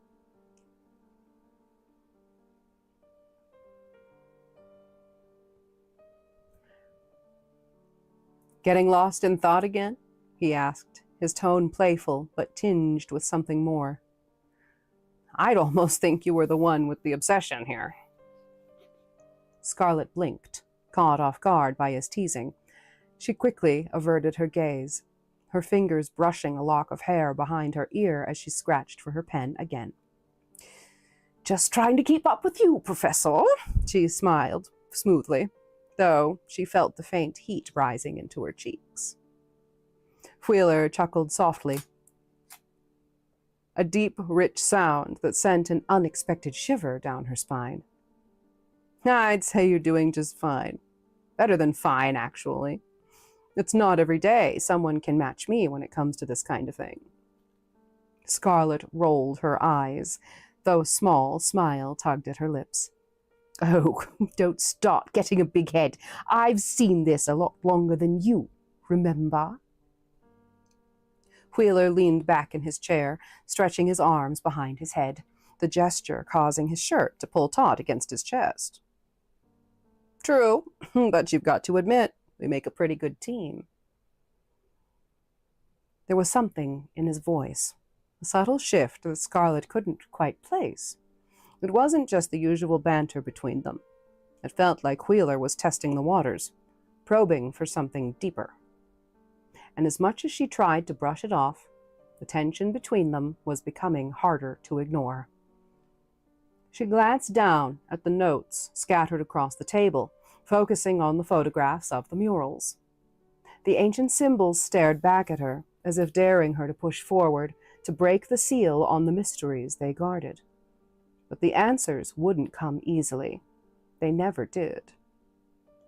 Scarlett took a deep breath, the scent of old paper and incense filling her lungs. So, she said, her voice steady, though her heart raced beneath the surface. What do you think these symbols are pointing to, really? What's the end game here? Wheeler's gaze softened, the playfulness fading as he leaned forward again, resting his elbows on the table. I think we're looking at something far more significant than we originally thought, he murmured, his voice low, as if speaking the words too loudly might give them too much power. Something that ties your family to the sirens in ways we haven't even begun to understand. Scarlett's fingers tightened round her pen, the weight of his words settling over her like a cold wave. She had always known that her family's history was bound up to the supernatural forces that govern the Siren Grotto, but hearing it said aloud, hearing the uncertainty in Wheeler's voice, made it feel real in a way she hadn't been prepared for. Her scar throbbed, the pulse of ancient bloodlines weaving through her veins. She was a nightshade after all. She was born into this. "I need to know the truth," she said, her voice quieter now, more vulnerable than she intended. "No matter what it costs." Wheeler met her gaze, his eyes steady and unwavering. "Then we'll find it, Scarlett. Together." The room seemed to hold its breath for a moment, the weight of that promise hanging between them, thick and electric. Suddenly, Scarlett's face lit up. "I know just where to go to find some missing puzzle pieces. Come on." "Where are we going now?" Wheeler gasped inquisitively. "The scribe." Wheeler's heart raced at the thought of meeting yet another supernatural creature tonight. What secrets would this one hold? Ooh, now they have to go to the scribe? Scarlett wants to go to the scribe? And Wheeler hasn't met the scribe. My goodness, what do you think? What do you think what's going on with the scribe? What do you think they'll find there? Shall I continue? Because we are just about to go into a flashback. Got to go see the scribe. All right, I'll finish it. I'm going to finish the chapter. I got to finish the chapter. Yes. Okay. The storm raged outside the walls of Nightshade Manor, flashes of lightning briefly illuminating the darkened study. Lord Valthazar Nightshade sat at his grand mahogany desk, his silhouette framed against the flickering firelight. His eyes, sharp and unyielding, were fixed upon the ledger that chronicled the fortunes of the Nightshade shipping empire, an empire built not solely on the legitimate trade of goods, but on the clandestine dealings that truly sustained it, smuggling, extortion, and alliances sealed with blood. His fingers drummed a low, deliberate rhythm on the desk as he contemplated the position from a rival faction, an offer promising unparalleled power, yet fraught with treachery. It was a choice that could elevate the Nightshades to heights untold, or plunge them into ruin. Something they aren't ready to see. Quite possibly, yes. One step into the darkness begins the path to the light. Yes, keep going. All right, Port Swing. We're going to do it. I'm so happy that you're here, Port Swing Tunes. Oh, I think I need to do a puzzle on TikTok. Hold on. Yep, we're going to lose the TikTok if I don't do the puzzle. Okay, hold on. I'm going to do the puzzle. Oh, it's like Christmas in Russia. That's a pretty puzzle. Okay, got it. Got it. Okay, we're good. All right, here we go. Happy Zing Hello. The heavy door creaked open, and Marcus, Balthazar's most trusted advisor, stepped into the room. A man hardened by years of service, Marcus was fiercely loyal, but he wore the wary expression of one who knew the stakes all too well.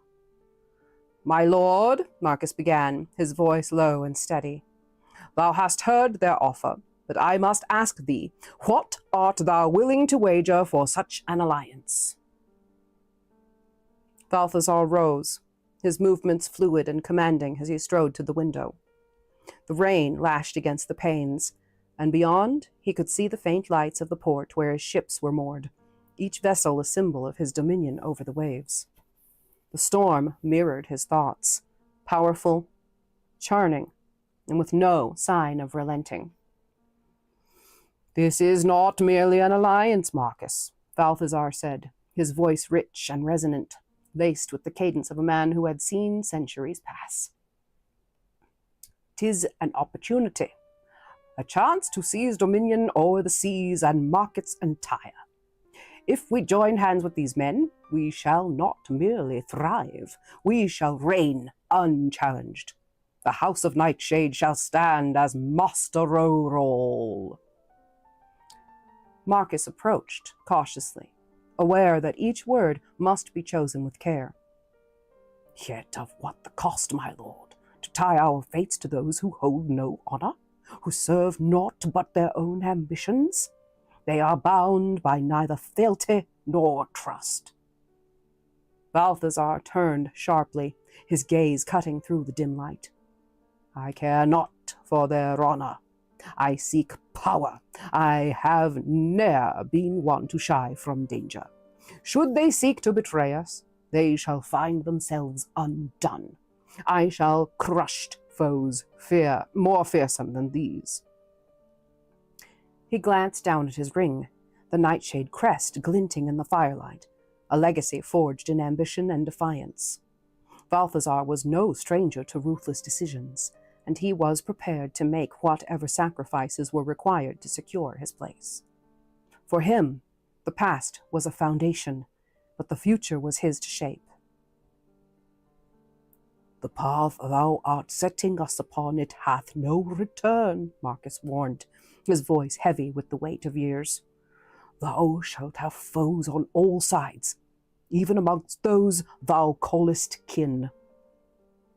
Balthazar's lips curled into a sardonic smile. "Then let them come. The Nightshades were not born of meekness. We are forged in defiance. I have not weathered centuries to be undone by those who lack the will to grasp what is theirs. The House of Nightshade shall thrive, and we will not falter." Marcus's eyes darkened as he observed the resolute figure of his lord. "And of the sirens, my lord, there are whispers that the pact with the seas runs deeper than we know. To align with them, one misstep could bind us eternally to their world. Dost thou not fear the consequences?" Balthazar's expression did not change, though a flicker of consideration passed through his gaze. "I fear naught but weakness, Marcus. The sirens shall give us their strength, their command over the tides, and in return we shall give them what they desire: trade, secrecy, dominion over the waves they so dearly covet." Lightning flashed again, casting their faces in stark contrast. Marcus, deeply troubled by the pact on the table, and Balthazar, cold and confident, already envisioning the future where the Nightshades ruled both land and sea. "The sea hath no master," Marcus murmured as if speaking to himself. Balthazar turned back to the storm. "Then let the Nightshades be the first."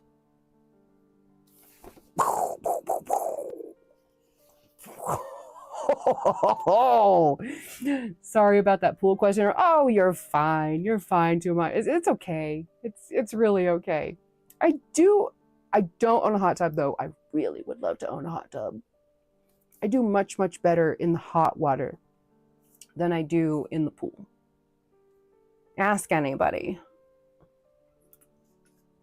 Very interesting water habits for a siren. All right. Hot damn, Gina. I know, right? Getting so spicy. Spicy. New York's hottest club is spicy. They have everything. Sirens, vampires, werewolves.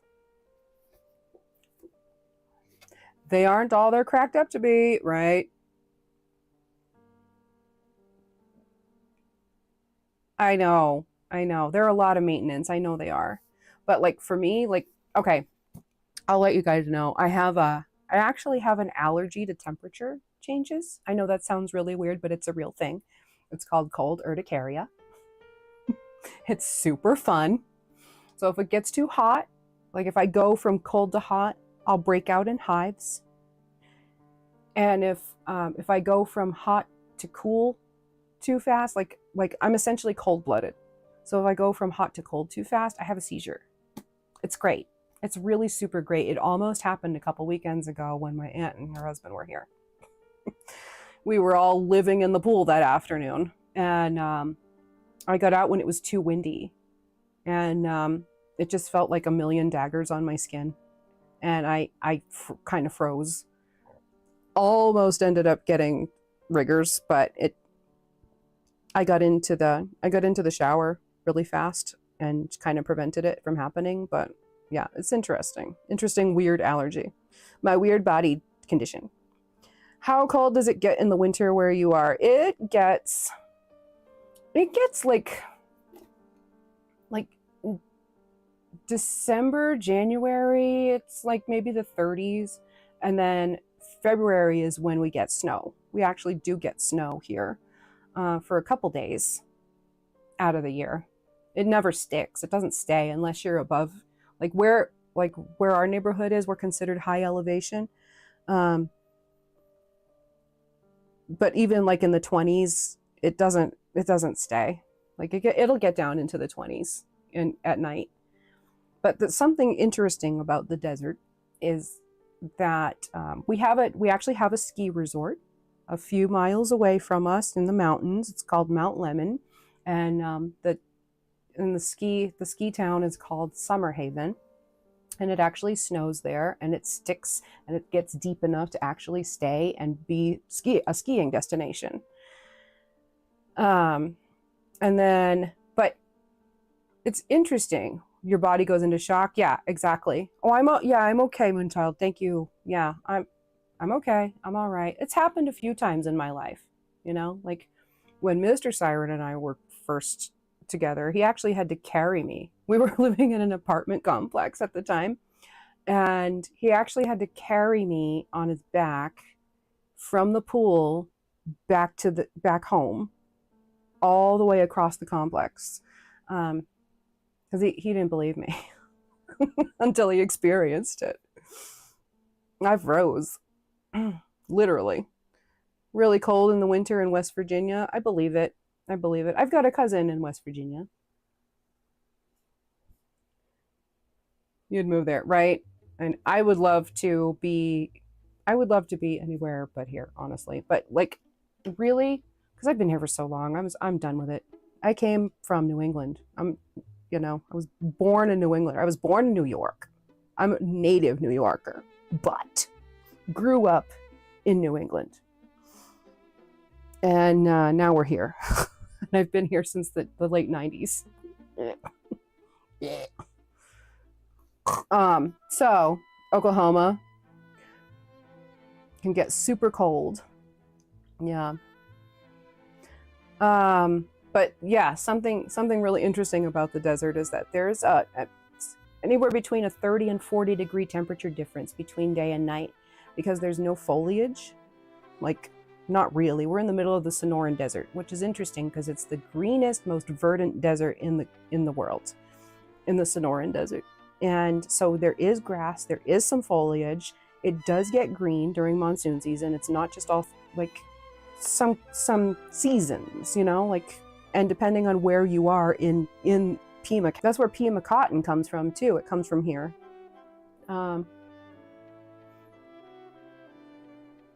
It won't freeze in the hot tub. That's right.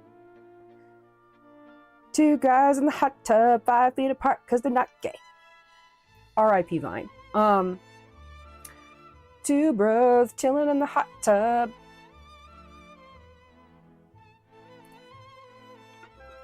So yeah, during the day, even in the wintertime.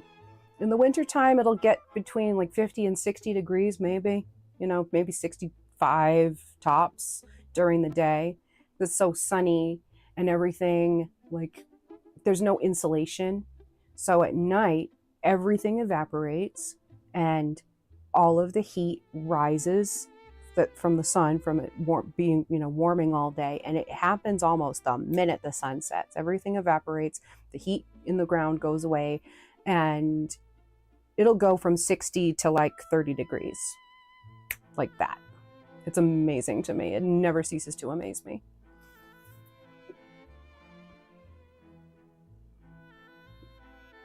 Okay, all right. So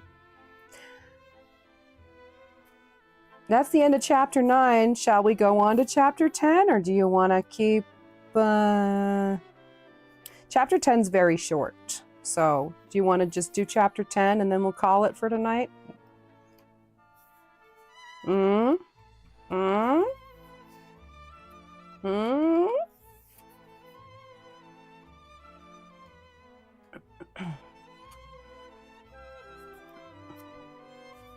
It's your show.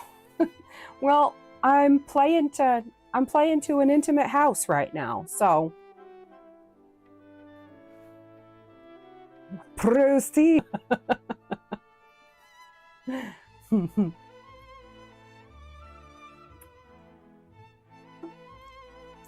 You're down. Why not? Last one. You have things to get ready for tomorrow.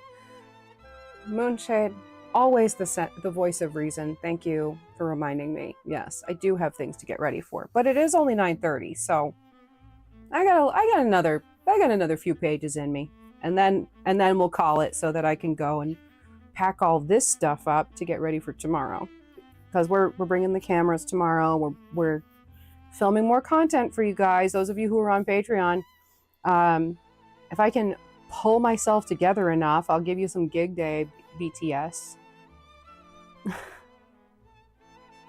Oh, meant more LOL. Oh, okay. I was like, wait a minute. Are we burning the midnight oil? Is that what you're talking about?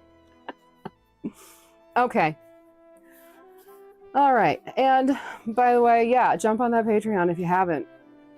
Or if you need to resubscribe, go resubscribe, because it's back up again. So do it for a limited time, and then we'll figure out what the heck to do. What the heck to do about this Patreon that keeps getting banned. All right, I'll allow it. Okay, fine. All right, here we go. Here we go, you guys. Chapter 10. me. All right, chapter 10.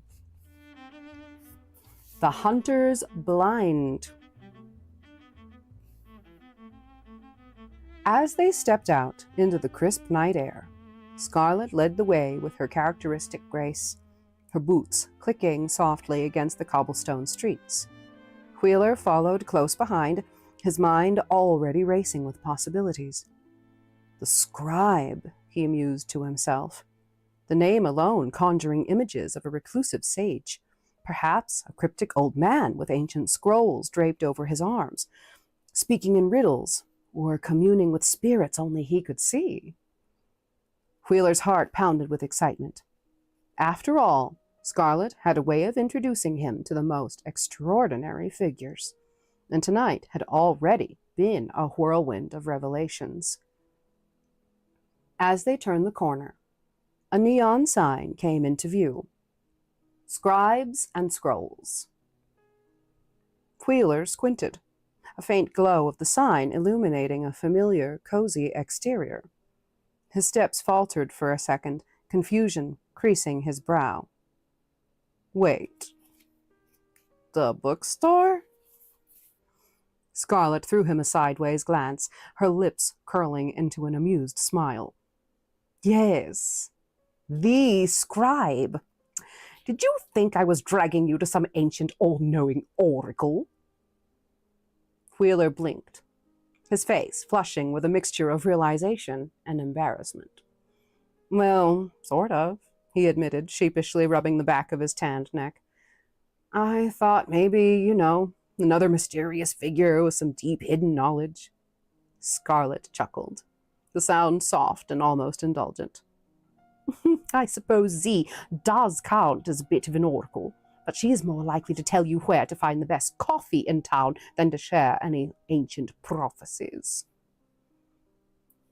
Wheeler's toothy grin spread wider, his nerdy side betraying itself as he adjusted his glasses. Of course, That makes sense. Should have known.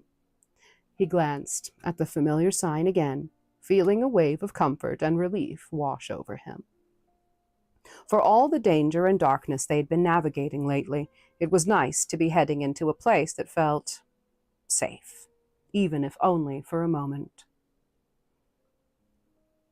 The air inside Scribes and Scrolls buzzed with an eclectic energy, a hum of quiet conversation mixed with the soft hiss of the espresso machine from the coffee bar near the front.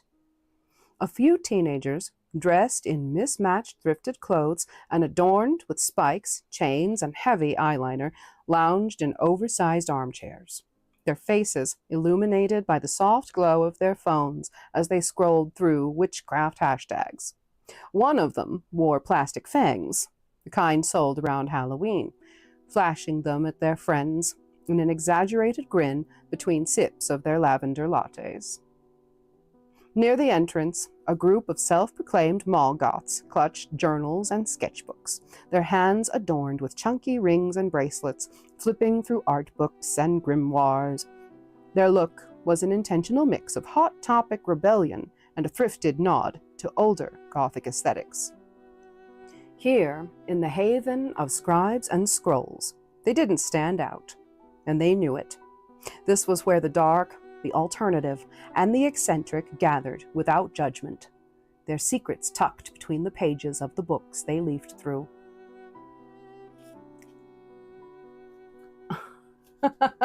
Sounds a lot like us, doesn't it? Doesn't it, folks? Especially those of us over a certain age who remember 90s Hot Topic. I wanted to give everybody a little bit of nostalgia in this chapter.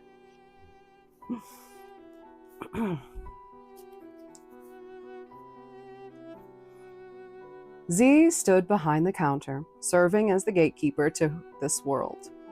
Her blue hair, tied up in a loose bun, contrasted against her well-worn Earth Mother sweater. A mug of herbal tea sat steaming next to her, its floral scent cutting through the earthly aroma of aged books and coffee. Z was unfazed by the quirky customers who came through her door. She moved through it all with the serene, grounded presence of someone who had seen it all and accepted it without question. She was the living embodiment of the Scribes and Scrolls itself, wild, free-spirited, and just a little eccentric. Those of us who remember when the air was actually clean, right? The air hit different. It did. I remember being really little, and in the wintertime, my dad was an electronics engineer. Still is, but you know what I mean. When I was growing up, that's what he did by trade, and he would always come home smelling like electronics and ozone, and in the wintertime, that was what the winter smelled like. So his coat always smelled like winter to me.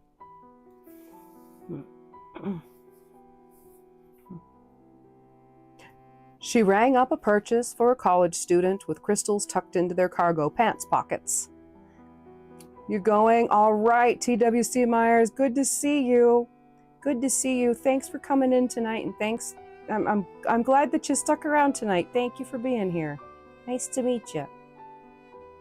So much cleaner in the 80s, right? Yeah. You actually smell the air. Yeah. Distinct scent. Yeah. Yeah, you too. Good night. Your dad was too? Okay, Mooney, we gotta talk. We got too much in common now. That needs to stop now. All right, here we go.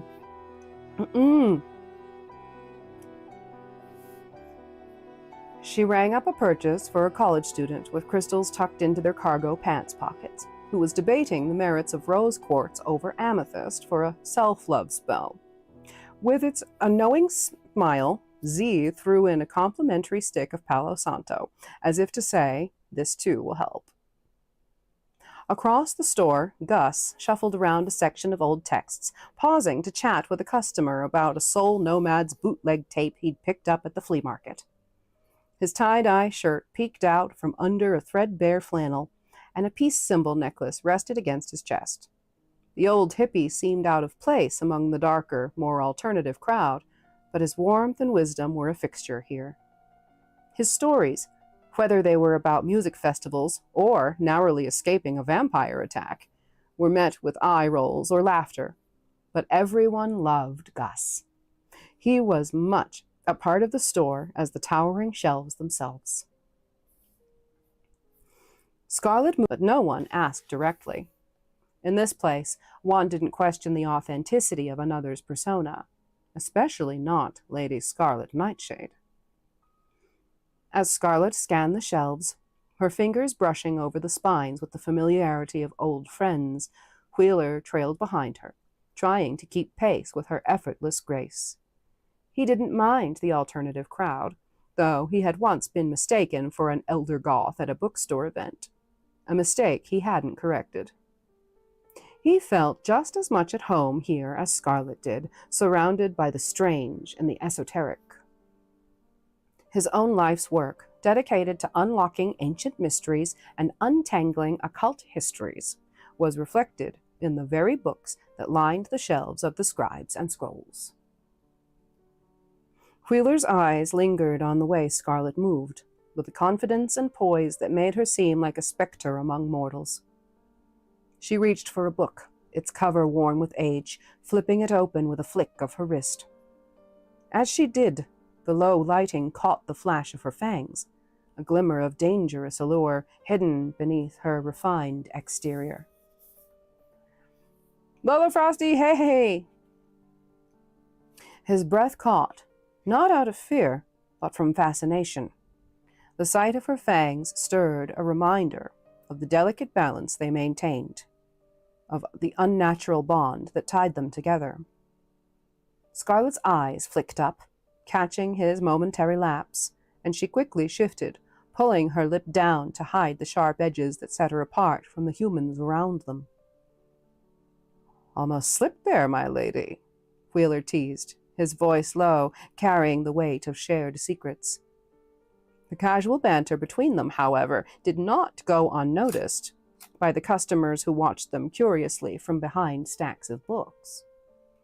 Scarlet's eyes sparkled with mischief as she leaned closer, her voice dropping to a private murmur. "Let them look. It's not like they haven't seen fangs before, but mine aren't the kind you buy at a costume shop." Her laugh, light and genuine, echoed softly between the aisles. She cast a glance at the teenagers nearby, whose faux fangs and dark makeup were as much a part of their daily attire as their piercings and dyed hair. Scarlet could almost laugh at the thought. The irony wasn't lost on her. Here she was, a creature of myth and legend, blending in among those who flirted with the idea of the supernatural, never realizing how close they stood to the real thing. Wheeler smirked, his attention briefly drawn to a nearby figure who had just brushed past him. Another patron, wearing an oversized trench coat and heavy boots, the face hidden beneath a dark hood. The bookstore was crowded tonight, and the edges of his vision seemed to blur with the constant movement of shadows and customers. It was hard to tell who was simply here to browse and who might be something more. But that was the nature of this place. Neutral ground, a sanctuary for those who walked between worlds. Scarlet's fingers... "Jackson the Wild, hello!" Scarlet's fingers trailed over another book, her eyes narrowing as she scanned the titles. "Power," she murmured, just loud enough for Wheeler to hear. "That's all they want. All they ever want." Wheeler raised an eyebrow. "You're not wrong. But sometimes it's the ones who don't look like they want it who are the most dangerous." Scarlet glanced at him, her lips curving into a knowing smile. "Always the professor." Wheeler gave her a wry smile in response. "It's a curse and a gift." He adjusted his glasses, pushing them up the bridge of his nose with a practiced ease, his gaze drifting over the shelves stacked high with the obscure titles. Each book was a potential key to some long-buried mystery, each tome whispering of hidden knowledge and secrets waiting to be uncovered. He could lose himself here just as easily as Scarlet, though for entirely different reasons. As they wove through the narrow aisles, the ambient murmur of conversations, the hiss of the espresso machine, and the slow hum of music playing softly in the background made Scribes and Scrolls feel alive. Wheeler's attention shifted to the patrons around them. Teenagers flipping through art books with their chipped black nail polish, older regulars sipping chai lattes while poring over thick tomes of philosophy and mysticism.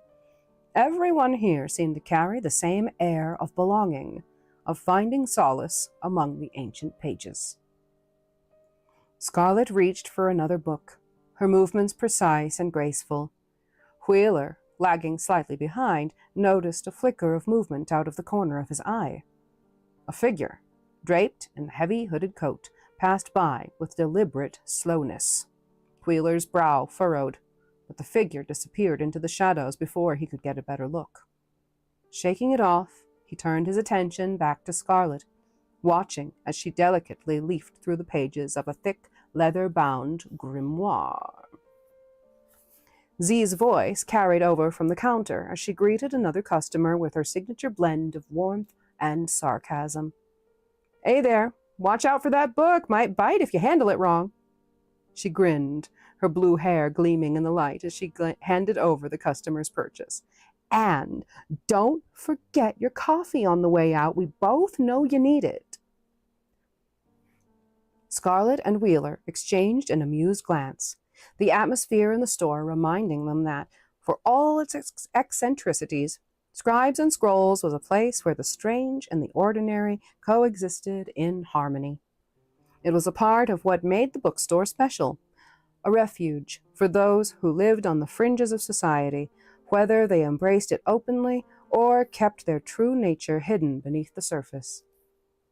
Just then, a group of young women walked in, their style a mix of goth and punk, with silver jewelry jangling as they made their way toward the crystal display. They passed by Wheeler and Scarlet, their eyes catching sight of the Victorian figure standing among the stacks. One of them nudged her friend, whispering something that made them giggle. Scarlet smirked, overhearing the comment about her authenticity, but said nothing.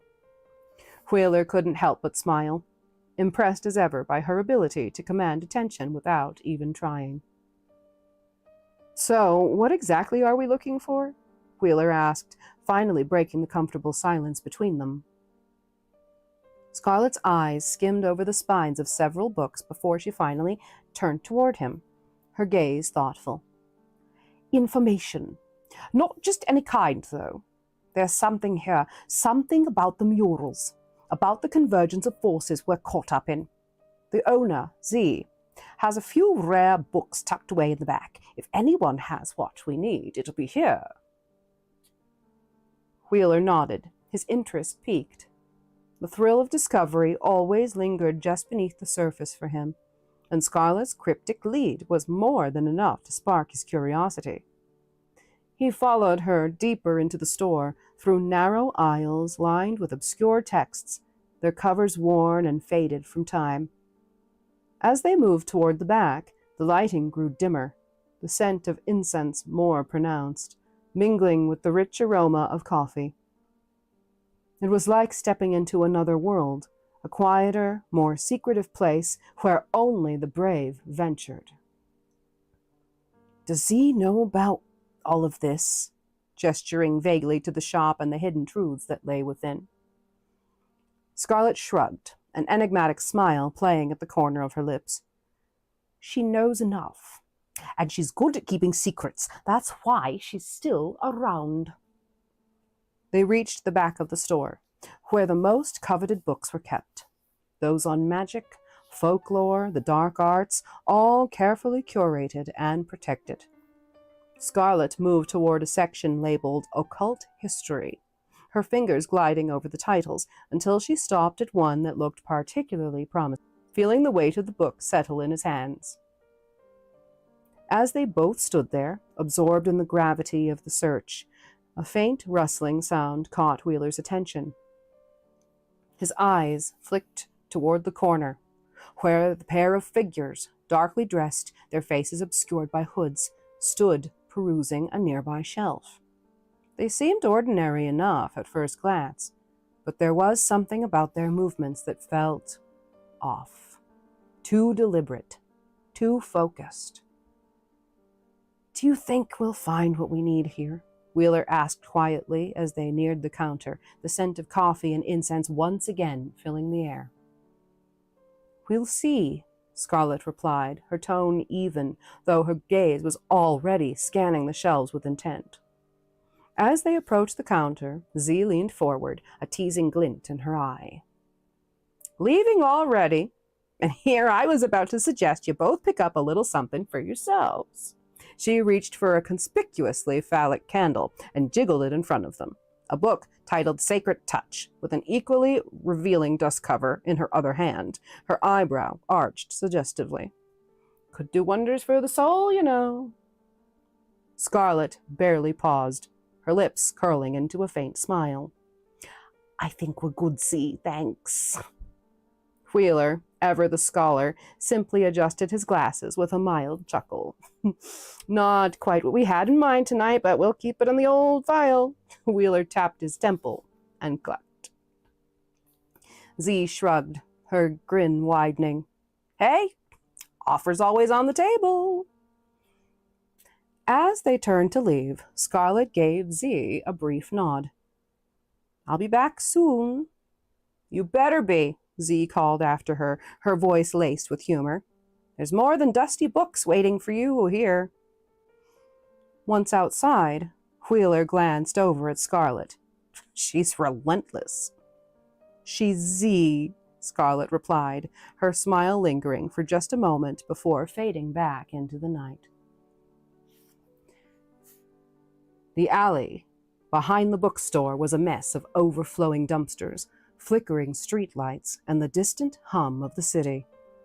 Booby Brooklyn leaned against the graffiti-covered wall, adjusting his faux leather jacket with a soft sigh. His outfit, while less flamboyant than usual, still carried that signature flair. Tight black jeans, knee-high boots with lethal stiletto heels, and a fitted jacket that shimmered just enough under the dim lights. A cigarette dangled lazily between its fingers, its tip glowing faintly in the shadows. Beside him, Cthulhu loomed like a mountain, his human form doing little to hide his sheer bulk. The hoodie he wore strained against his broad shoulders, and the beanie he tugged down over his unruly hair added only to his discomfort. He grunted under his breath. "You think they noticed us?" Brooklyn smirked and took a drag from his cigarette, blowing out the smoke in a slow curl. "Sweetie, we're invisible to these goth kids. We're just another pair of weirdos in their world." He flicked the cigarette into the ground and stamped it out under his sharp, lethal heel. "Besides, we've got bigger fish to fry." Cthulhu shifted uneasily, his beady eyes scanning the alley. "Yeah, well, Captain's not going to like this. She's been on edge, watching that half-breed like a hawk. She's up to something, and if we screw up, we'll be the ones in deep water." Brooklyn rolled his eyes with exaggerated flair. "Oh, relax. We're good at this. Keeping tabs is what we do." Just as he was about to brush off,